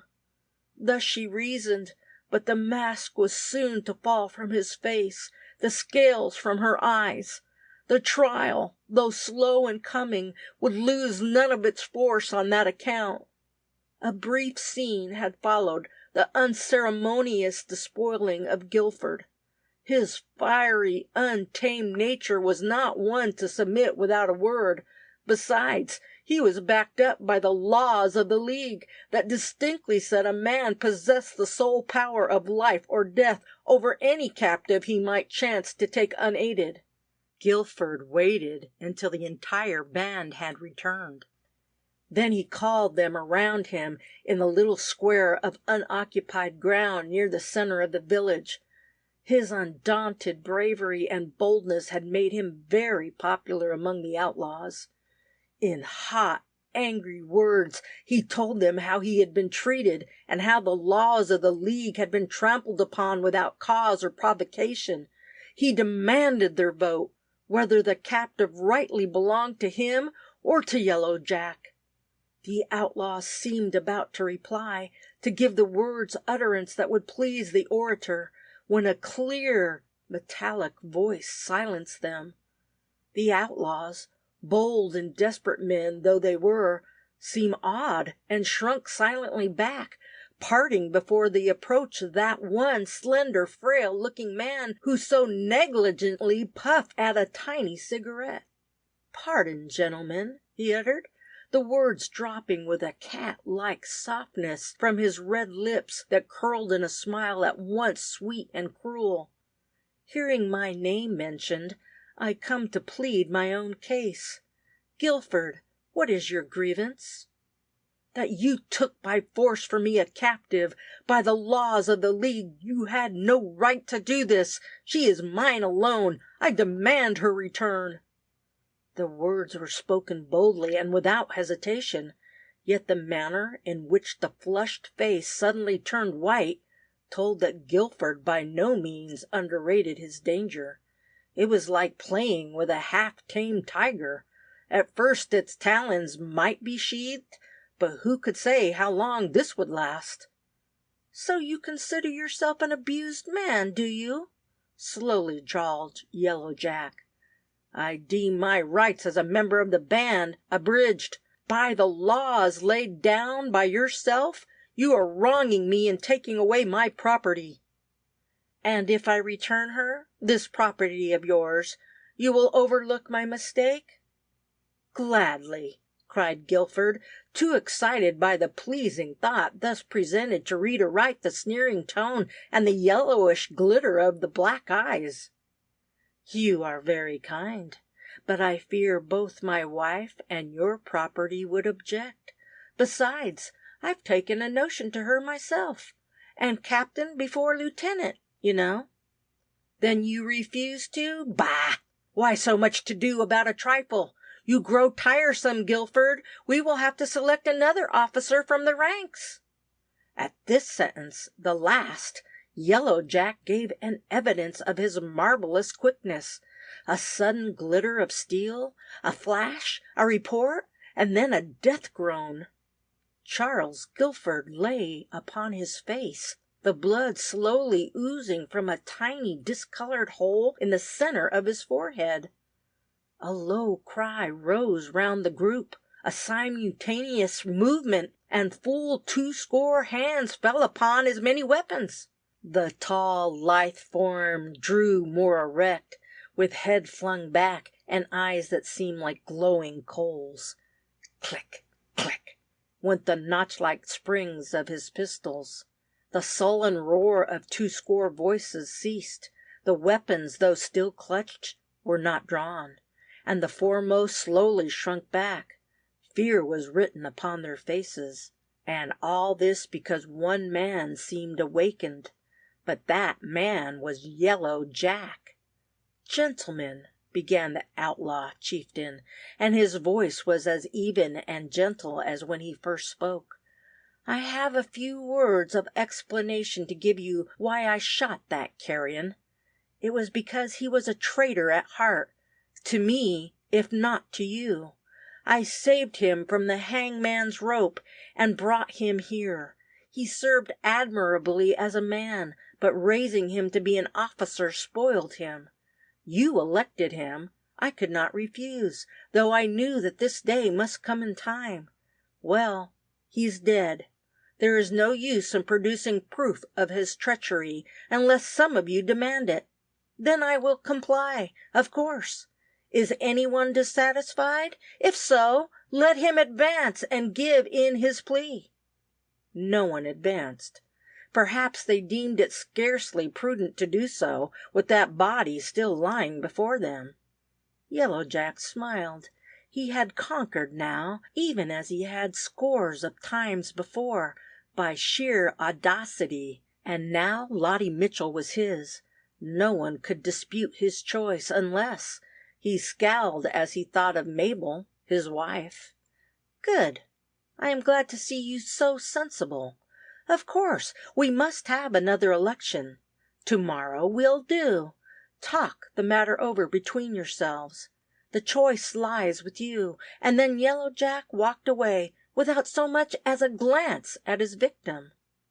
Meantime, Lottie Mitchell had been aroused from her torpidity, as it might almost be called, and this by one of whom we have had only a fleeting glimpse, the being called by Yellow Jack Crazy Joe. He had glided into the little cell-like apartment adjoining the grotto, where Lottie was sitting in apathetic despair. She glanced up at his entrance, but recognizing him, again drooped her eyes.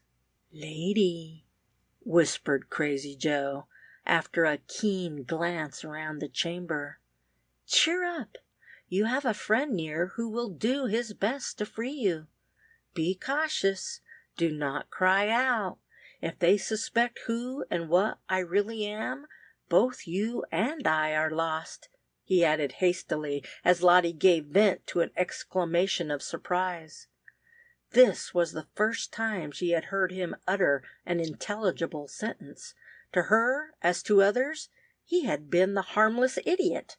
For what had he been playing such a part? For now there was no trace of idiocy, only the sharp, acute decision of a bold and determined man. "I don't wonder at your surprise," he added with a kindly smile as he drew nearer. "I have played my part well, and indeed I had need to, since my life depended upon its success. But never mind that now. I fear interruption before I can explain. Listen, now. I am telling you the truth and placing my life in your hands. As you see, I am no idiot. That is my mask put on the better to enable me to gain my purpose. Instead, I am a spy of the government. My purpose now is to learn all the secrets of the place so that, when the time comes for another attack, they can't baffle us as they did the last time. I assumed this disguise and wandered for days amongst these hills before I was picked up, almost starving too. I was brought here and closely questioned. I was only an idiot, so I made them believe. Only an iron will carried me through, for they tried me in every manner, even waking me from a sound sleep with a quick question. But I had studied my part closely and foiled them. Now it is time for Act Second. I have learned all I care to know and must disappear. They will think nothing of that, for I am an idiot." And he laughed silently, but gleefully. "They'll think I've wandered away or been killed by wild beasts. And then, well, they'll see me again, and with me will be a host of boys in blue. Why do I tell you this? Because you are in great peril, not of death, but even worse than that, and will need all the courage you can muster. I would take you with me, but that would ruin all. Pursuit would be made for you, and I killed. Then would your last hope die. You must wait patiently, and if possible, gain time. I will be back in 2 weeks at furthest. If you can evade the peril until then, we will save you. If not, then we will remember you while dealing our blows. Do you understand me?" "Partly. But what is this great peril? He is dead, and Mabel is my friend. Surely she will not let them murder me." And Lottie paused in genuine surprise. "I will tell you then, though 'tis a delicate subject. But this is no time for false delicacy. Then I allude to Yellow Jack, to his passion for you," hurriedly added the man. "But Mabel is his wife." "True, or passes for such, but that matters little to him. Why did he kill Guilford, his best and bravest man? Because that man claimed you, whom he wanted for himself. Now do you understand me?" "I think I do," faltered Lottie, turning ghastly pale. "Then listen. The trial will come, sooner or later. It may come today, or it may not come until we return. For your sake, I hope not. But you must be prepared for it. You must play a part. You must hide your real feelings and dissemble. Though keen as steel, you can blind him in his passion with your mother wit. Affect to think of the matter. Tell him you are too heartsick, that all around is so new and strange that you must have time to reconcile yourself to the change. Tell him anything. Only gain time. Gain 2 weeks, and I pledge my word, my life, that you shall be saved. I give you the word of a man who never lied unless to an enemy such as those with whom I am now dealing. Only 2 weeks. At the most. I may return before, but if I am not here then, you can know that I am dead." "You frighten me, but—" "Sst! Somebody is coming. Be cautious. Hide your feelings, or all is lost," whispered the man, again becoming Crazy Joe, as he crouched down upon the floor and began tracing meaningless figures in the dry sand with his fingers, crooning a low, monotonous strain as unmeaning as his blank and expressionless features. Yellow Jack entered. He gave a start as the dark figure seated upon the floor caught his eyes, but then, with recognition, came reassurance. He cared little whether the idiot heard his words or not. "Come, dear lady, this will never do," the outlaw chief uttered in a soft musical tone as he sunk upon the little pallet beside which Lottie sat. "You are fading your beauty and dimming your eyes by this unceasing grief. The past is past. Let it sink into oblivion. Live for the present. For the future, life can be gay and pleasant if you only will it should. All around will be your servants, and I, the chief of this band of brave men, will be the humblest one of all at your command. You make no answer," he added, his keen eyes seeking to read the inner thoughts of the maiden. "You are not offended at my plain words?" "No, not offended," hesitated Lottie at a warning glance from the seeming idiot. "Thanks. Now I will give you a few words to think over for a time, and think over them carefully you must, for a great deal depends upon your answer. You, among others, are deeply concerned. In fact, upon your decision rests the whole of your future. Thus much by way of introduction. You may not know that by the rules of the band, Charlie Guilford really became your master by his capturing you himself. Well, though he was a good enough man in the way of duty, he was a devil at heart. He would have killed you with his cruelty in a month. For that reason I took you from him. For that reason, and because your face awoke a memory in my heart that I thought forever dead. Your face then, pale and careworn, reminded me of my mother, as I last saw her just before she died. I know now that she killed herself because... but never mind, I did not come here to speak of the past. Well, Guilford objected to my course, and I shot him today. He would have served me so tomorrow, but I was ahead of him. Now, what I mean is this. You cannot lead this life always. You would die, shut up so close. And were you to walk about the village, you would always be in danger from what? You can guess. For this reason, more than anything else, I am here now to tell you that you must choose between me and one of the men.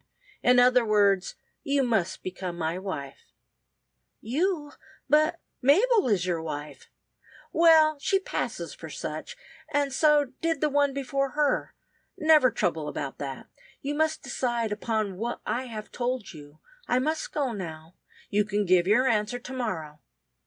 Yellow Jack left the room, and, after a warning glance and whisper, the spy did the same.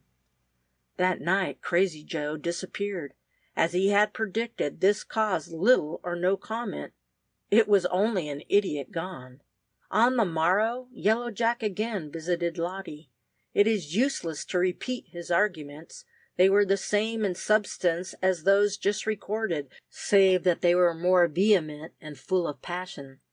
Lottie, frightened and heartsick, still did not forget the warning of Crazy Joe, or Joe Burleson, as he had told her his real name was, and begged for time.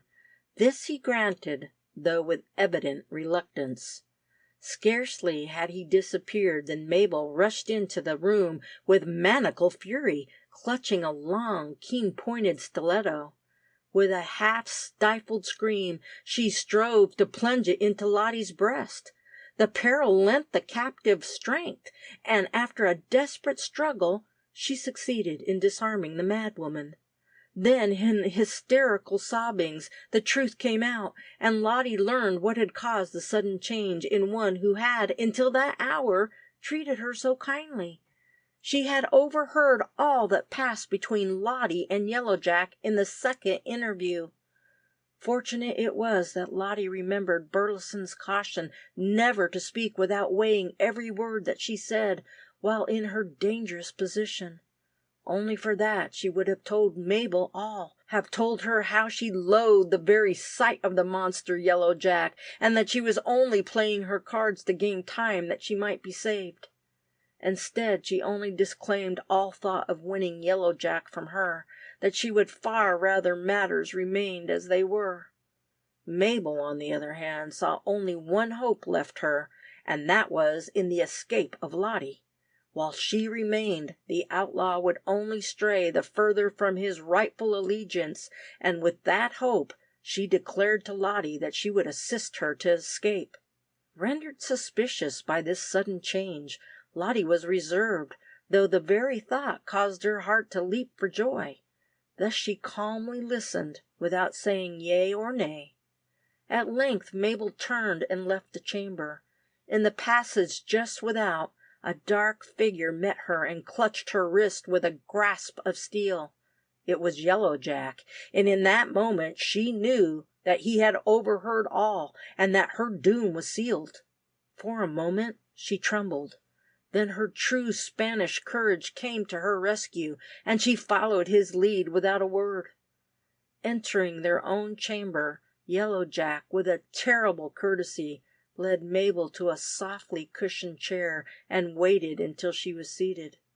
Then he drew another chair forward and seated himself before her.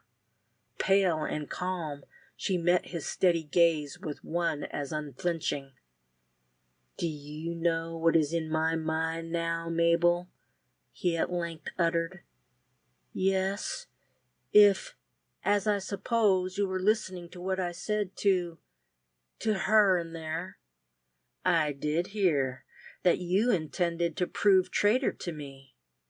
Not to you, to the man who was about putting his wife from him in favor of a stranger. Well, we will not quarrel about trifles.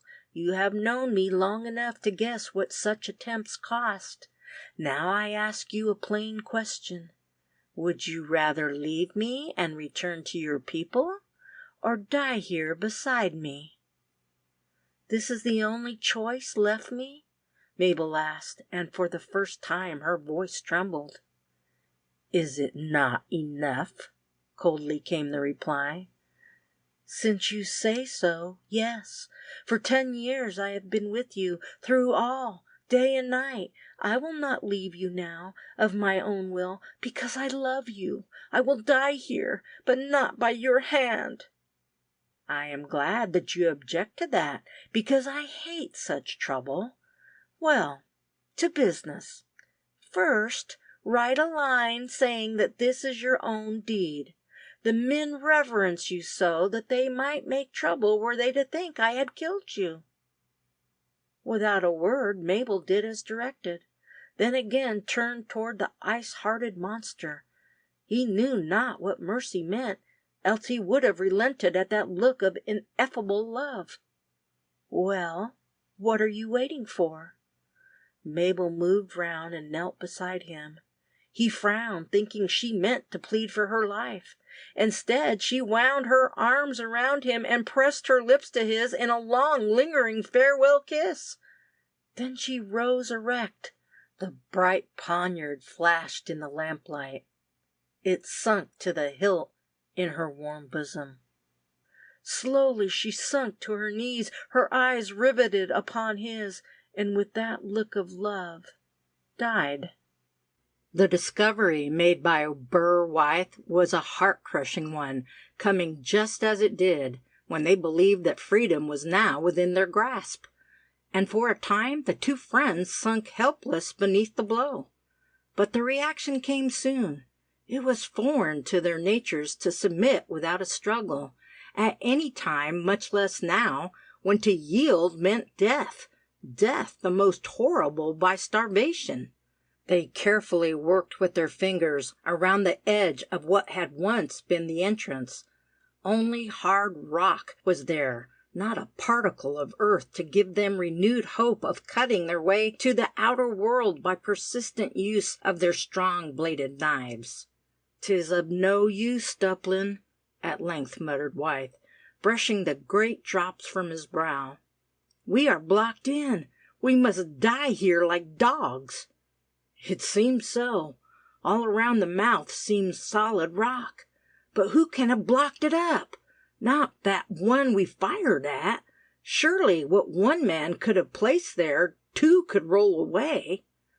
It must be the big rock that stood just above the hole. It could be rolled over, I think. If so, 50 men couldn't raise it now. Well, one thing's settled. Whoever closed this entrance wished for our death. Thus it's not likely we have anything to hope from them. So we must depend upon ourselves, if we hope to ever see daylight again," thoughtfully added Dublin. "Yes, but what can we do? We have no light, no food, no drink. We might as well sit here and die at once as to wander blindly on through these winding passages that seem to end nowhere. Come, this is pure folly, Burr. Though I admit that the case looks hard, very hard, I will not knock under so easy. We may as well try for life, even though we fail, as to sit here idly bemoaning our fate. Time will pass easier and quicker while we are busy. I'm going to fight for it as long as I can. Then, when I can stand it no longer, the thirst and hunger, I mean, why, I have a revolver well loaded here. You understand? Yes, and I am with you, Dublin. I was a fool. We will make another attempt. It can be no worse than now, and may be better, energetically cried Wyeth, springing to his feet, and then the hands of the comrades met in a hearty clasp. They turned and blindly re-entered the tunnel. It was slow, weary work, but they persisted, and for hours crept on, for the greater part of the time upon hands and knees now, and then cheering each other with an encouraging word of hope.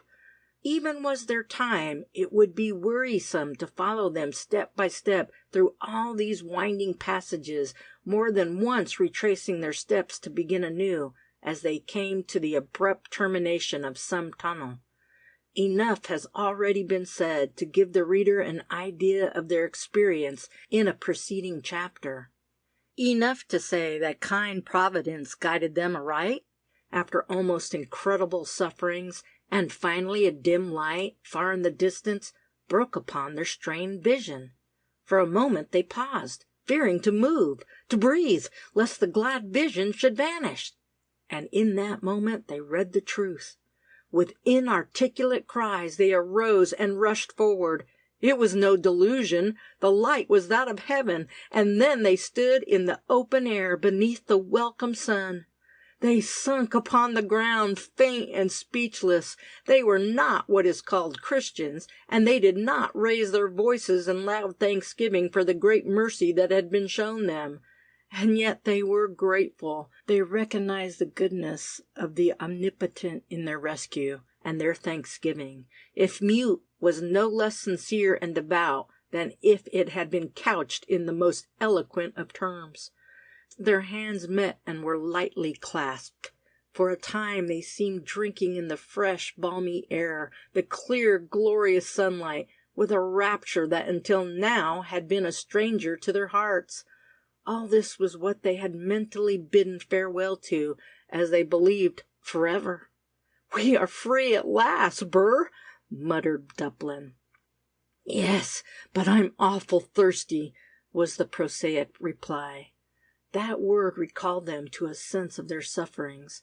As they now knew, by the position occupied by the sun, they had been beneath the surface for over a day and night, and during all these hours they had ate no food, tasted no water whatever.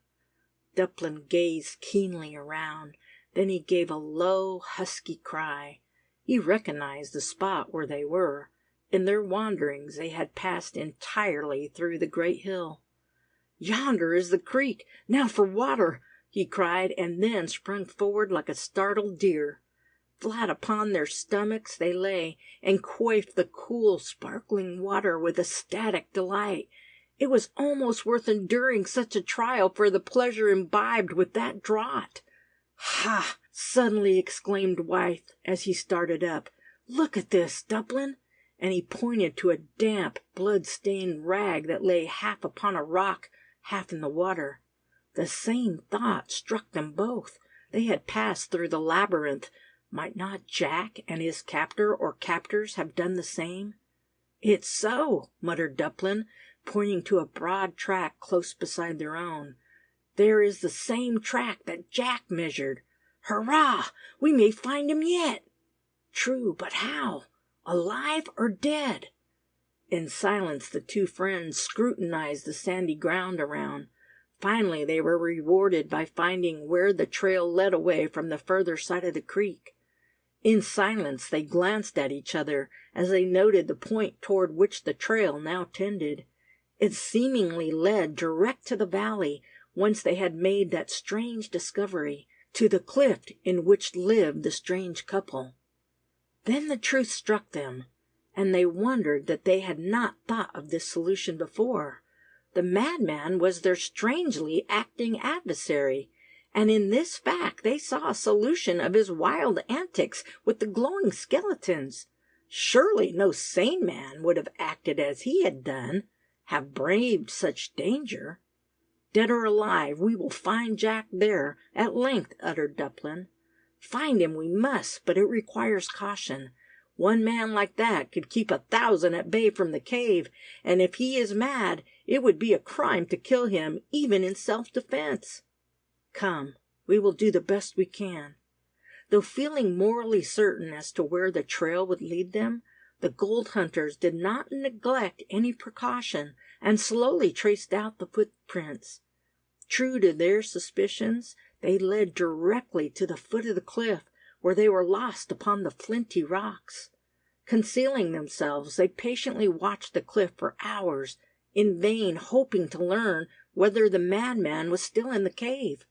But then, urged on by anxiety for their comrade, they cautiously began scaling the cliff. When halfway to the ledge that served as entrance to the cave, Dublin, who was in advance, abruptly paused. A slight noise from above caught his ear. For a brief instant a face met his startled gaze, then it vanished. But brief though the glance was, he recognized it as the face of the maiden he had seen once before. "They've discovered us, Burr," he muttered. "Now for it! Up, or we are lost!"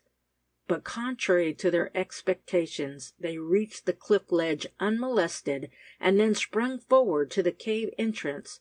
They paused. All was still. Only for that brief vision, they would have believed it was unoccupied. All within was dark, impenetrable to their gaze, dazzled by the bright sunlight.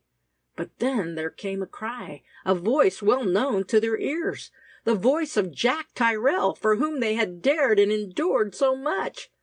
"Boys, thank God you are here!" These were the words. Then Dublin and wife sprung forward. It was a happy meeting, and for a time none noticed the maiden, who had shrunk back against the wall.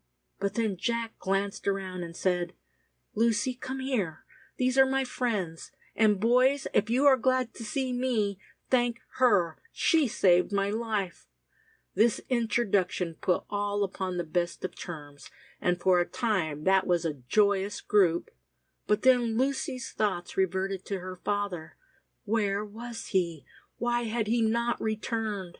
Never before had he remained so long absent. Jack, with eyes wonderfully sharpened by the last few hours, read aright her thoughts, and closely questioned his comrades, who were now eating the food set before them by Lucy in immense haste, as to whether they had seen the madman, or, as he said, Mr. Bradford. Warned by their suspicions, they said little of what had occurred, but volunteered to go in quest of him. "Thank you, boys. I'd go, but this confounded hurt won't let me. Take a look at the camp while out. He may be there." Their hunger appeased, the two men descended the cliff, and set off at a rapid rate toward their camp. After an hour's hard walking, they reached the crest of the hill from which they had first gazed down upon the valley that contained the bed of gold nuggets. Both paused with a simultaneous cry. Human forms met their gaze. Their camp was occupied. Over a mile distant, they could not recognize sex or color. Of course, none but men were there, but were they white or red, enemies or friends? Scarcely the latter, though. The two friends exchanged glances. A hard, determined expression rested upon each face, and their eyes told their resolve. A fortune, hard-earned, lay there, belonging to them. Should they abandon it now, after all they had endured? No! Neither spoke a word, but looked to their pistols, renewed each cap after seeing that the nipples were well primed. A misfire might be fatal now. Then they glided forward, not seeking to hide their movements. That, after the valley was reached, would be impossible. Nearly a mile of level sand, without a rock or shrub, must be passed over. And yet they reached the watercourse unmolested, unchallenged, unless the one feeble shout that came to their ears was such. They stood amazed. A terrible spectacle lay before their eyes. 4 men lay stretched upon the ground, only one of whom gave signs of life. He had dragged himself to the brush camp, and was now lying in its shelter. The others were dead. 2 of them lay upon their faces, the flint head of an arrow protruding from each back. The other, close by, still clutched a bow. In the other hand was an arrow that cannot be fitted to the string before death overtook him. "It is the madman, Bradford," muttered Dublin. "And that man is Paul Chicot," added Wythe. "Help, friends! For the love of God, help!" gasped the wounded man, the sole survivor of this tragedy. It was hours before Chicot could explain this scene. First he told all, how Upshur had tempted him and Dooley, and of all that had occurred since then, of how the madman had warned them away when Upshur incautiously shot him. Even as he fell, Bradford had his revenge. Like lightning bolts, 3 arrows sped, and 2 men died. The third, with sure aim but failing power, pierced Chicot's breast, inflicting a severe but not necessarily fatal wound, now that he could have care. The robbers had searched in vain for the buried store of gold, and Wythe found it intact. And then, while Wythe nursed Chicot, Dublin hastened to carry the mournful tidings to Lucy. For a time she sunk beneath the shock, but then revived. It had in a measure been expected. She had known that his life could end only in that way. Thus it chanced that a week later we find her cooking for the busily laboring gold hunters and nursing Paul Chicot. Late one night, Dublin came into camp in a state of considerable excitement. It being his day to act as forager, he had remained so long absent that his companions were very uneasy lest harm had befallen him. Great was their agitation when he made known his discovery. Wandering further to the south than customary, he had just before dusk come upon a large encampment. After a brief scouting, he recognized the body as being United States soldiers. He did not venture nearer them, but at once hastened back to lay the matter before his friends. Here was a safe escort at hand, by accepting which they might be spared all the toil and danger they otherwise might expect to meet on their return journey to the States. But on the other hand, there was their gold. It could not be concealed, so that the eyes of the soldiers would not recognize it. Among so many, there might be some evil-hearted men, only too glad to win independence by an act of treachery. The matter was thoroughly discussed, and then decided. They would trust to their former plan. At this Paul Chicot gave a sigh of relief. He was yet too ill to be moved with safety. The body of cavalry, as the reader guesses, was indeed that to which Joe Burleson had alluded in his conversation with Lottie Mitchell. He had succeeded in reaching it, and was now on his way back to the retreat of Yellow Jack and his outlaws. Though Dublin did not know it, they had been resting their animals for several hours, preparing for a hard and forced march. That night the blow was to be dealt, and under the cover of darkness they hoped to gain the retreat before being discovered, guided as they were by one so thoroughly familiar with the surroundings as was Burleson. Joe had confided all to the officer leading the troops, and had gained his consent to a daring move. He had not forgotten his promise to Lottie. He would save her if possible. But would he be in time? The bold spy shuddered as this fear assailed his heart. Though knowing her for so brief a time, he had given his entire heart to the pale-faced maiden, and the love of such a man, rude and unlettered though he was was not to be despised. With this view, Joe glided on in advance, while the soldiers dismounted and stood their horses at a safe distance, then removed all articles that, by jingling, could possibly alarm the foe too soon. Dressed as he had been when first appearing at the village, Burleson entered without fear, knowing that Crazy Joe was a privileged person. But the village was quiet. The outlaws seemed all asleep. Not all.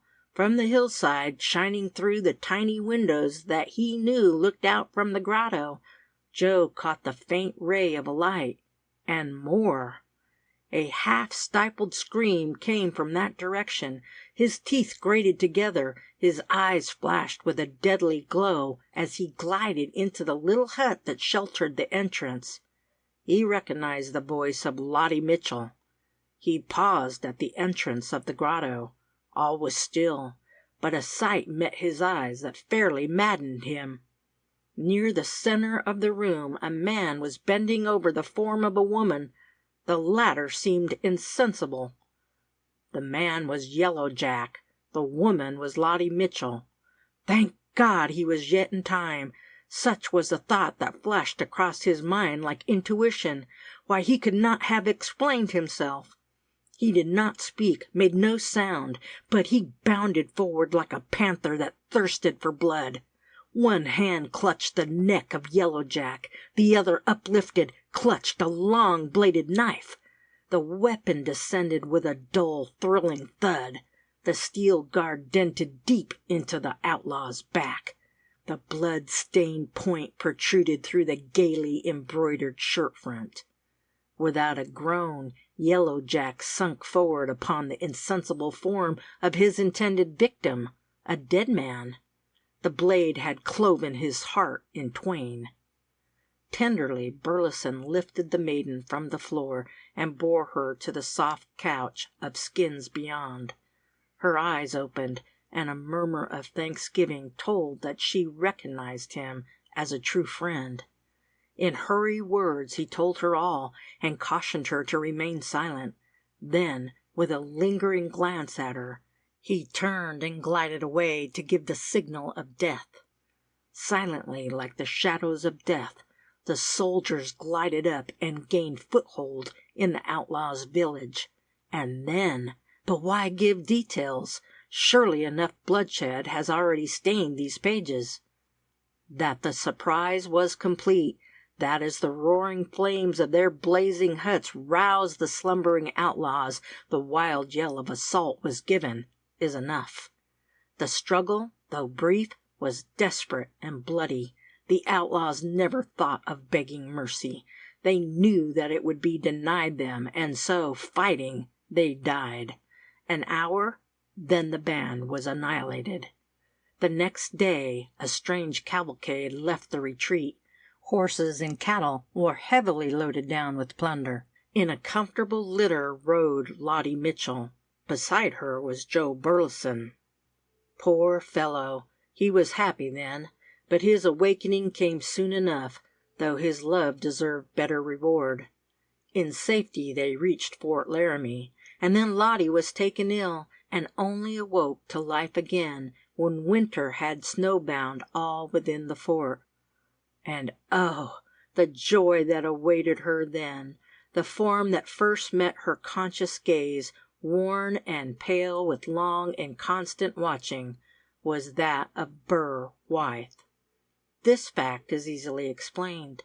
The pocket of gold eventually gave out, or afforded so little reward that it was not deemed worth while wintering there. So Paul Chicot, now fully recovered, and Dublin contrived to capture a sufficient number of horses and mules from those that had escaped to the hills during the attack on the outlaws' retreat, to mount the party and convey their precious gold.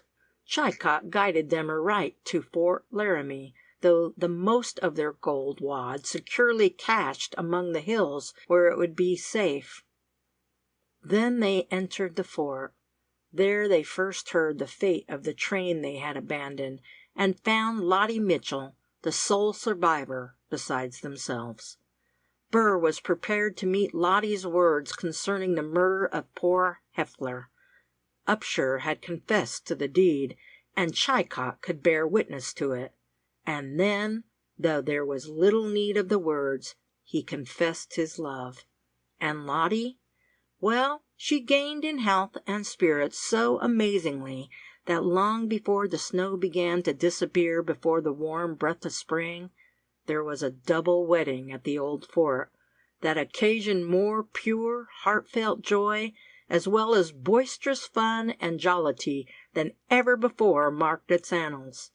And then, when the green grass began to appear, a small cavalcade took its departure from Laramie, heading toward the rising sun. At nightfall, Dublin and Chicot rode back and opened their cache, bringing with them its precious contents. Never was a more delightful trip than that, but our space forbids a detailed description. They reached the States in safety. Paul Chicot settled at St. Joseph, Missouri, and entered into the fur trade. He still lives. Duplin returned to the loyal maiden who had so long waited for him. They too were happy, and thus we leave them. The end. End of Outlaw Jack by Harry Hazard.